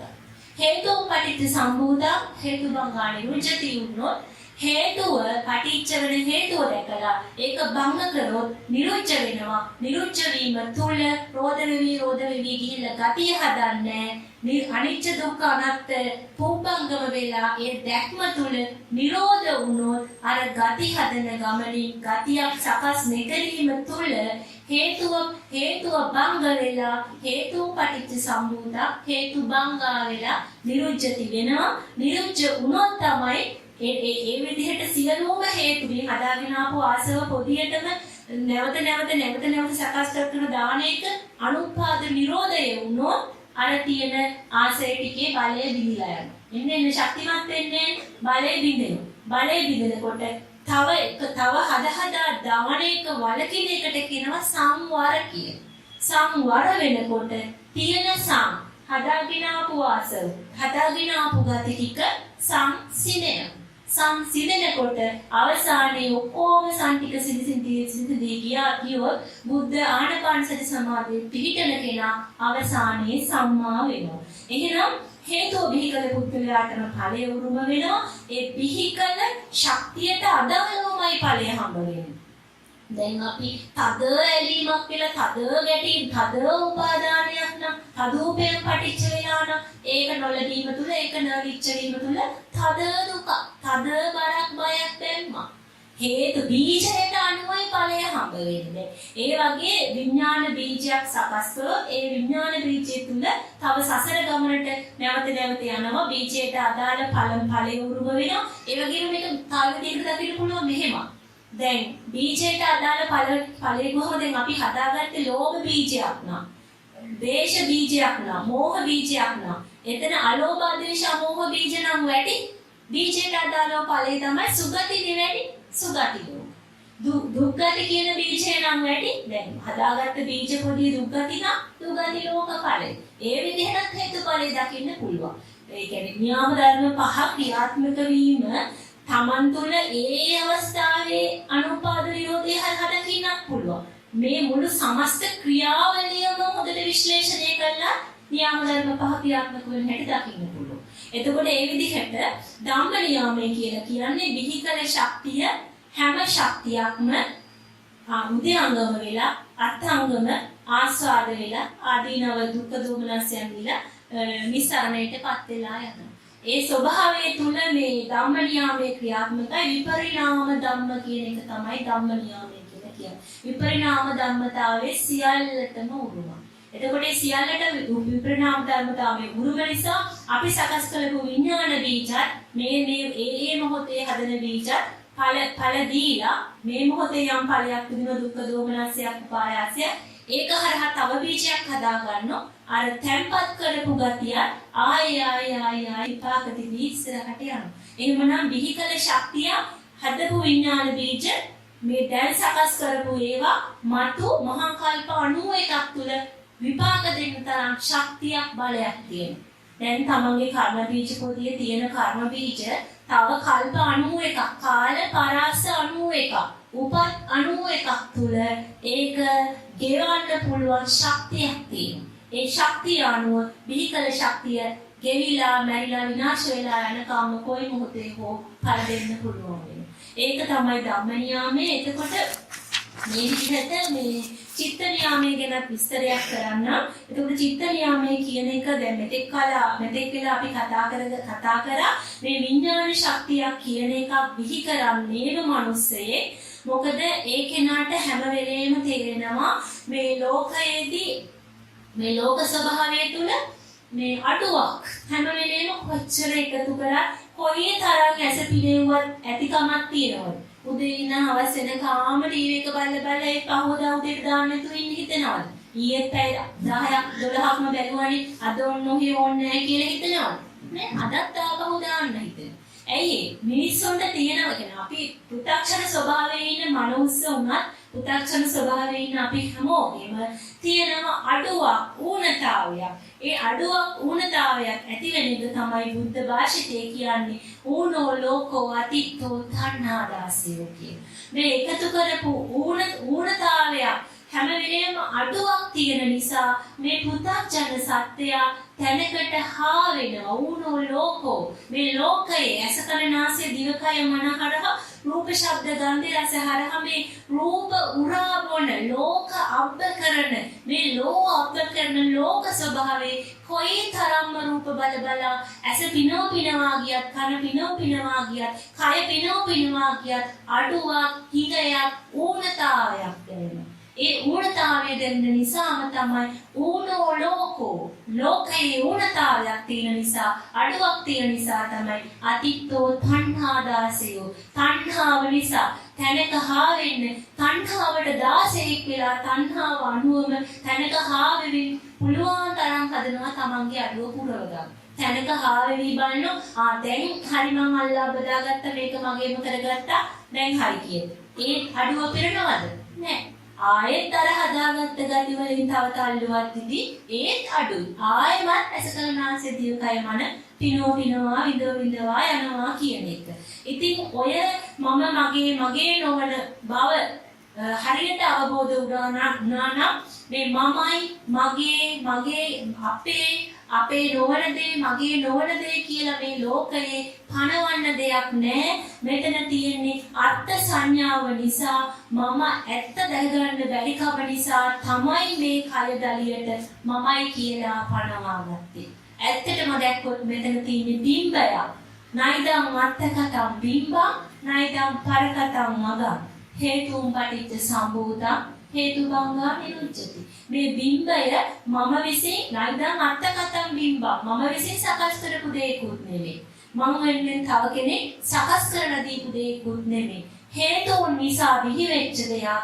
හේතු බංගා කිරීමෙන්මයි නිරුච්ච වෙලා යන්නේ. එතකොටයි තව කය බලයකට උරුමකම් කියන ගති ටික කියන හේතුව නැති කරොත් තමයි තව ප්‍රතිසන්දියක් මතු උපතක් නොවෙන්නේ සසර ගමනේ කෙලවරක් නිමාවක් දකින්න පුළුවන්කම ලැබෙන්නේ. එහෙමනම් මම මැදි කරලා මට මාව මැද කරලා කූඤ්ඤ ගහගෙන නිර්මාණය කරගත්තු මායාවක් තමයි මේ ලෝකය. මේ ඇසකරනාසය දිවකය මන හරහා මේ ලෝක කීකේ පවත්වන්නේ මම මැදි කරගෙන හදාගත්ත ලෝකය. ඒ ලෝකය හදාගෙන තියෙන්නේම මගේ ගොඩ වැඩි කරගන්න, අපේ ගොඩ වැඩි කරන්න. මම කියන එක සංඥාවට එහාට ගිහිල්ලා අපේ කියලා හේකුත් හදාගන්න. ඒ හදාගත්ත එක හැබැයි දැන් වැරදියටම තේරුම් ගන්න බලන්න මෙහෙම කියද්දි තව කෙනෙක් හිතා ගන්න පුළුවන් මම මගේ කියලා ගන්න දෙයක් නෑ අනේ මේ ඔක්කොම එකයි මම නම් ඔක්කොම අතහරිනවා කියලා. එහෙම කරලත් මේ ගමන දකින්න බෑ. මම මගේ විඥාණය බිහි කරන තැන ඉඳගෙනම සංවට්ටයේ ඉඳගෙනම මම මගේ කියන මේ අත්ත ලෝකයේ ඉඳගෙනමයි අනත්ත දකින්න පුළුවන් වෙන්නේ. උපදින තැනදීමයි ධම්මෝ සම්දිටිකෝ වෙන්නේ. හිතලා මේ වැඩේ කරන්න බෑ. කලින් හිතලා මම මගේ කියලා මේ ලෝකයක් නෑ මේ ඔක්කොම එකයි මම ඔය මගේ දරුවන්වත් මම මගේ කියලා අල්ලගන්නේ කොහොම කියලා කියනවා. එහෙම නෙමෙයි දරුවා මගේ කියලා එකපාරට හැඟීමක් එනවා නේ මගේ දරුවා කියලා. ඒ වෙලාවට බලන්න ගන්න ගතියක් එනවද තමන්ගේ තුල මහා නිකම් පිම්බීමක් මත්වීමක් ඇවිල්ලා අර පොඩි දරු පැණියට මහා ලොකු ආස්වාදයක් ඇවිල්ලා ඇදීලා යනවද කියලා. ඒ මොහොතේ අනුපාද නිරෝධය සිද්ධ වෙනවා. ඒ මොහොතේ සිදුවන නිරෝධයෙන් තමයි අර ආසවකය වෙන්නේ. එහෙම නැත්නම් මේ නිකන් හිතලා ওই දරුවෙක් කෙනෙක්වත් මං ගණන් ගන්නේ මහත්යක් වැඩක් නැහැ. ඔක්කොම මගේ නෙවෙයි. මම නම් ওই සියලු දේ අතහැරලා ඉන්නේ කියන්නේ තනි කරම බොරුවක්. කවුරු හරි කියනවනම් මුසාවක් මම තමයි. මොකද හිතලා ඔය වැඩේ කරන්න බෑ. අපේ නිච්ච සුඛාර්ථ ලෝකෙ එච්චර බලවත්. හිතලා කරන්න පුළුවන් නම් අපි හැමෝම මීටත් ගොඩාක් කලින් තමයි නිබ්බාන සුවයටපත් වෙලා තියෙන්නේ. දිට්ඨියෙන් චින්තනයෙන් කරන දෙයක් නෙමෙයි. ඒ මොහොතේ සිදුවෙන දේ පජානාති වෙලා ඒ මොහොතේම අනුපාද නිරෝධය තුලින්ම නිච්ච සුඛ අත්ථ පාන වෙන්න නම් අනිච්ච දුක්ඛ අනාත්ම ආන වෙන්න ඕන. ආන වීම තුල තමයි නිච්ච සුඛ අත්ථ පාන වෙන්නේ. එතකොටයි මේ අත්ථ ලෝකේ කෙමෙන් පිළ වැටෙන්නේ. අවසානයේදී අරහත් ඵලයේදී තමයි දරුවා hina වෙවි එනකොටදී අනේ කියලා අරෙන මත් වීම Tamanට නෑ කියන එක දැනෙන්නේ. තාම මත තියෙනවා. අපි ඔය මත හිතලා අයින් කරන්න හදනවා. ඔය කවුරු මොනවා කිව්වත් මම නම් ඕවට ඇලෙන්නේ මම ඕක ඉතින් අයින් කරන්නමයි තියෙන්නේ කියනවා නම් එතන වාරණයක් නීතියක් දාගෙන තමන් බැම්මක් හදන් එතන අයින් වෙලා ඉන්නේ. එහෙම ඉඳලා නිවන් දකින්න බෑ. බැම්මි දාගෙන වාරණ දාගෙන නීති දාගෙන දොරාගොල් දා මැටි ගුලි ගහලා මේ ඇස කරනාසේ ඉල්ටි කවගෙන මේ වැඩේ කරන්න බෑ. මේ ලෝක ස්වභාවයට එන්න ඕනේ. තමන් ඇස කන නාසය දිවකය වල පිනවන තැනට එන්න ඕනේ. දැන් අනරිය භාවනා කරන අයට මොකද වෙලා තියෙන්නේ? ඒගොල්ලෝ ලෝක ස්වභාවයට ඇවිල්ලා නැහැ. ඒගොල්ලෝ ලෝක ඇස කන නාසය දිවකය මන පිනවා විඳවා යන එක එනකොටම නාම රූප හරහා සංඥාව ආරම් වේදනාව එනකොටම අර නාම රූප හරහා එන වේදනාව ඕන කෙනෙකුට තියෙනවනේ. දැන් මේ මොකක් හරි හොඳ කුල්ලඟක් කැමුවා ඇඟට. ආමනකොට මේ හොඳ කුල්ලඟක් කැමුවා කියලා සුව වේදනාවක් එනවා. ඒක හැමෝටම දැනෙන දෙයක්. පෘථග්ජන කෙනෙකුට අරහතුන් වහන්සේ කෙනෙකුට ආර්ය උත්තමයෙකුට සුව වේදනාව එනවා. හැබැයි අනරිය කරන අය මොකද කරන්නේ? අර කුල්ලඟක් කෙනකොටම සුව වේදනාවක් ඕක ගන්න දෙයක් නැහැ. සුහුලඟක් නැහැ, වේදනාවක් නැහැ කියලා ගන්නෙම නැතුව සංඥාවෙන්ම අයින් කරනවා. නාම රූප දෙකට එකතු වෙන්නවත් දෙන්නේ නැහැ. ඒක හරහා වේදනා නාම කාය හරහා නාම කායයටවත් ක්‍රියාත්මක වෙන්න දෙන්නේ නැහැ. ඒක හරහා ඉර වේදනාවවත් ගන්න නැතුව සංඥාවවත් ගන්න නැතුව හුලඟක් කියලාත් නැහැ කියලා සංඥාවම නිරෝධ කරනවා. සංඥාවම නිරෝධ කරපු ගම අසඤ්ඤ වෙනවා. එක්කෝ විසඤ්ඤ වෙනවා. ඒක බහුල වශයෙන් ප්‍රගුණ කරපු කෙනා ඉන්නේ නිකම් මත්දලා වගේ. එයාට මේ දැන් එයා කැමති හැම වෙලේම සංඥා නිරෝධ කරලා පැත්තකට වෙලා පුළුවන් තරම් කයි අර සංඥාව අසඤ්ඤ වුණාම දැන් අපිට උනත් මේ රෝදයක් ඇනට දැනෙන්නේ නැත්තම් කිසි කරදරයක් නැහැනේ. ඔය මතුවේ කනකොට එන වේදනාව මොක ඔක්කොම අයින් කරන්න කියන අපිට සංඥා ගන්න තරට આવුත් දුකක් කියන්නේ නැහැ. හැබැයි ඒකත් එක ඒ සංඥා නිරෝධයේ ඉන්න තාක්කල් විතරයි ඒ සුවය තියෙන්නේ. ඉතින් අතහැරලා ආයි මේ නිකන් සම්මත ලෝකයට ඇවිල්ලා එන්න ගමන් ආපහුවත් ක්‍රියාත්මක වෙනවා. ආයෙ පුළුවන් තරම් ගල් හරකදක පැත්තකට වෙලා ඒ වැඩේ කරනවා. ඉතින් කොහොම හරි යගේ අර රාග දේශ කියන එක යටපත් වෙනවා. මෝහය කියන එක ඉතා බලවත් වෙනවා. ඉතින් ඒක හරහා තමයි සංඥා ලෝකයක උප්පත්ති ලබන්න කරුණු කාරණා සකස් කරගන්නේ. මම කියන්න උත්සාහ කරේ කවුරුන් හරි අනරිය භාවනාවට පුරුදු පුහුණු වෙලා තියෙනවනම් එයා දැන් ඒ දහමේ මේ දහමට මහුරු වෙනවනේ. එතෙන්දී හරිය අපස්ථාවයක් ඇති වෙනවා. මොකද එයාට පුරුද්දක් තියෙන්නේ කියන එක කරලා ක්‍රමයක් අත්දැකවල හැම වෙලේම පැත්තකට ගිහින් භාවනාවක් කරලා තමයි පුරුද්ද තියෙන්නේ. එතකොට හදනවා මෙතන ඒ විදිහට කරා. මුලින්මම තමන්ගේ ඔය පුරුද්ද අර ලෝක දෙහියා ගොඩාක් දේවල් වලට වාරණ දාගෙන ඉන්නේ. ඒ කියන්නේ දරුවෙක් ඇඬුවත් මට දුකක් එන්නේ ගානක් නෑ. එයා ඇඬුවත් එකයි hina වුණත් එකයි. රස කෑමක් හම්බුණත් ඔය කෑම රස වුණත් එකයි මොකක් වුණත් එකයි මට ගානක්. අන්න ඒ වගේ අර වේදනාවවත් පුරත් එන්න තැනකට ඇවිල්ලා. එහෙනම් ඒකේ නාම වලින් ලෝක කියන තැනට එන්නේ. එයා අර මේ අවුරුදු දැන් 10ක් වෙනවා නම් අනරිය කරලා ওই 10ට කලින් ඉස්කෝලේ යන කාලයක් තිබ්බනේ. අන්න ඒ කාලේ මේ සින්දු වහන නටන ගායන කෙලිලෝ ජීවිතයක් තිබ්බනේ. අන්න ඒක තමයි ලෝකය. අපේ ලෝකය. එතනට ආපහු යන්න. එතනට ගිහිල්ලා මේ දහම අහන්න. එතකොට ওই දහම තේරෙනවා. අර රාමුවේ කොටුවේ ගායින තාක්කල් මේ දහම තේරෙන්නේ. ඒකයි අනරිය භාවනා කරපු අයට එහෙම වෙන්න පුළුවන්. මොකද පහුගිය කාලේ මට කිහිප දෙනෙක් කතා කළා තමයි මම ඔක තේරුම් ගත්තේ මේ අය මෙන්න මේ තැනක හිර වෙලා ඉන්නවා කියලා. එතකොට එතනොත් අපිට දෙයක් ගන්න පුළුවන් මේ ලෝක කියන ස්වභාවය. එහෙමනම් මේ පින්වත් ඇත්තෝ සියල්ලම කල්පනා කරගන්න අපිට අපේ යුතුයකමක් ඉටු කරන්න ඕනේ මේ අවස්ථාවේ විශේෂයෙන්ම මේ වගේ උතුම් සිරි සද්ධර්මයක් අපි සියලු දෙනාටම ශ්‍රවණය කරන්න දැන දෙක ගන්න වාසනාව උදා වුණේ. අති ගෞරවනීය පූජනීය වන්දනීය මිවන පලානේ සිරි ධම්මාලංකාර අරිහතුන් වහන්සේ විසින් මේ චතුරාර්ය සත්‍යයට පණ පෙවූ නිසායි. ඒ වගේම මේ ජම්බුද්වීපේ සතර ස්ථාන මතු කරලා චත්තාරිමානි ඨානානි වලට පණ දුන්න නිසා ඒ නැවත බුදු කෙනෙක් ලෝකයට පහළ වූ සමානව බුදුන් වහන්සේ විසින් දේශනා කළ වදාළ අති උත්තරීතර වූ ඒ ගාම්භීර පරම පවිත්‍ර සිරි සද්ධර්ම දේශනාවක් ශ්‍රවණය කරන්න පින්වත් අපි සැමටම වාසනාව උදා කරලා දීපු ඒ ගෞරවනීය අරහතුන් වහන්සේට නිදුක් නිරෝගී සුවය වේවා. මේ යුග මෙහෙවර තව බොහෝ කාලයක් කරගෙන යන්න උන්වහන්සේට අවසි ශක්තිය ධෛර්යය ලැබේවා කියලා අධිෂ්ඨාන. ඒ වගේම සියලු දෙනාම කල්පනා කරගන්න අපි පැය උදේ 9:00 විතර ඉඳන් පැය ගණනාවක් තිස්සේ මේ ස්ථානීය ධර්ම කරුණු කාරණා කිහිපයක් සාකච්ඡා කරලා බොහෝම චිත්ත ප්‍රසාදයකටපත් වෙලා හිත පිනා ගිහිල්ලා ඉන්න මේ මොහොතේ තමන්ගේ හිතේ ජනිත වූ ඒ සියලුම පුණ්‍ය කිරණ ශක්තියින් අනවරත සංසාරයේ අපට අනන්ත උදව් උපකාර කර දෙමව්පියවරුන්ට පියවරු දෙමව්පියවරු සහෝදරයෝ ඥාතිවරු අසල්වැසියෝ අනන්තයි අප්‍රමාණයි.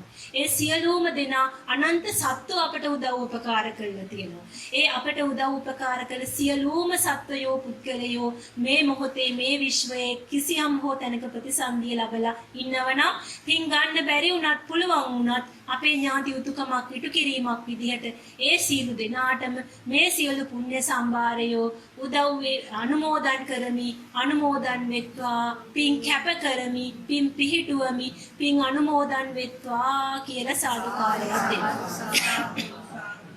ඒ වගේම කල්පනා කරගන්න අපේ සියලු දෙනාටම අද දිනේ ඒ වගේම අපේ සියලු දෙනා නමින් මේ අනන්ත සසරේ මිය පරලොවගේ ඥාති මිත්‍ර ආදී වෙත්නම් පරද්දූප ජීවින් වෙත්නම් භූත ප්‍රේත ආදී නිරදිරිසන් ආදී නිරයගාමී සත්‍යයක් වෙත්නම් ඒ සියලුම සත්‍යයන්ටත් මියගිය සියලුම ඥාතීන්ටත් මේ සියලු පුණ්‍ය සම්භාරයෝ එකසේ අනුමෝදන් කරමි අනුමෝදන් වෙත්වා කියලා සාදු කියනවා.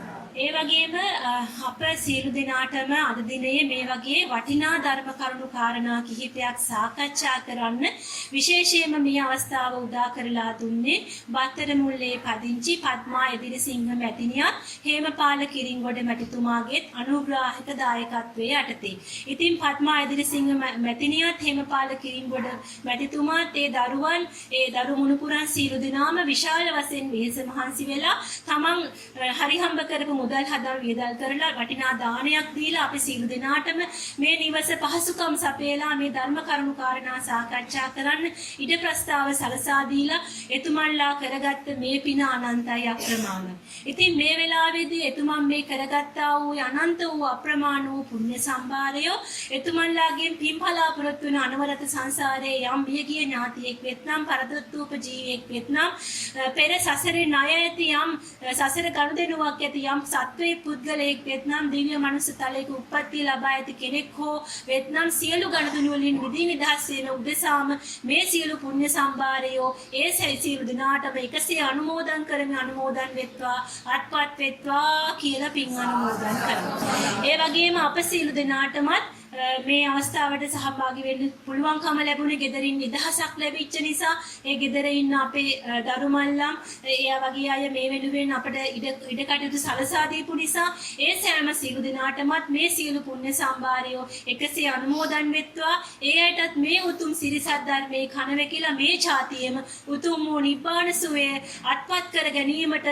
සියලු කම්මාවරණ ඉවත් වේවා කියලා අදිෂ්ඨාන කරනවා. ඒ වගේම විශේෂයෙන් මතක් කරන්න ඕනේ මට මේ මාස ගණනාවක් තිස්සේ මේ මම සාකච්ඡා කරන හැම තැනකටම ප්‍රවාහන පහසුකම් සපයන්නේ අපේ වාද්දුවේ ඉන්න දීපා මැතිණියත් දිලීප් මහත්මයා දෙදෙනා ඒ වගේම භද්‍රානි මිස් ඒ වගේම මේ සාකච්ඡාව විශේෂයෙන් සහසම්බන්ධීකරණය කළා දුන්නේ අපේ මානෙල් මිස් පානතුරේ මානෙල් මිස්ගේ ආරාධනාවක් ඇතුව තමයි මේ සාකච්ඡාව වලදී සිදු කරේ. ඇත්තටම මානෙල් මිස්ත් මට ගොඩාක් උදව් උපකාර කර කෙනෙක්. මම මේ සියලු කටයුතු වලට වචනයෙන් ක්‍රියාවෙන් අනුග්‍රාහක දායකත්වයේ සපයන සහ සම්බන්ධ වෙන උදව් කරන ඒ සියලු දෙනාටමත් ඒ සියලු දෙනාගේ ධම්මානුධම්ම ප්‍රතිපදාව ගමන් කරලා මේ ඡාතියේ මුතුන් නිබ්බාන සෝය අත්වෙන්නම මේ සියලු පුණ්‍ය සම්භාරය උදව් වේවා දහම් කරුණු කාරණා උපකාර වේවා කියලා සාදු කියලා පින් අනුමෝදන් කරන්න.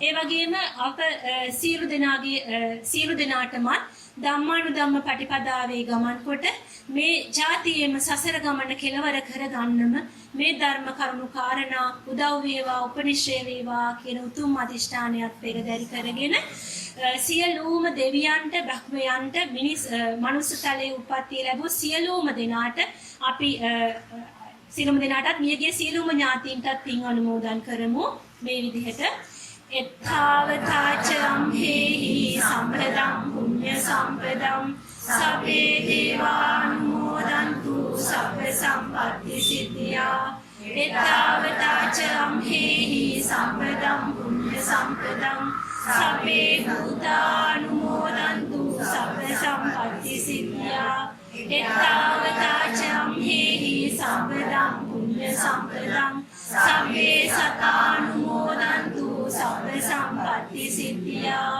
ඉදම් මේ ඥාතීනං හෝතු සුඛිතා හොන්තු ඥාතයෝ ඉදම් මේ ඥාතීනං හෝතු සුඛිතා හොන්තු ඥාතයෝ ඉදම් හෝ ඥාතීනං හෝතු සුඛිතා හොන්තු ඥාතයෝ ඉමිනා පුඤ්ඤ කම්මේන මාමේ බාල සමාගමෝ සතං සමාගමෝ හෝතු යාව නිපාන සත්‍යය.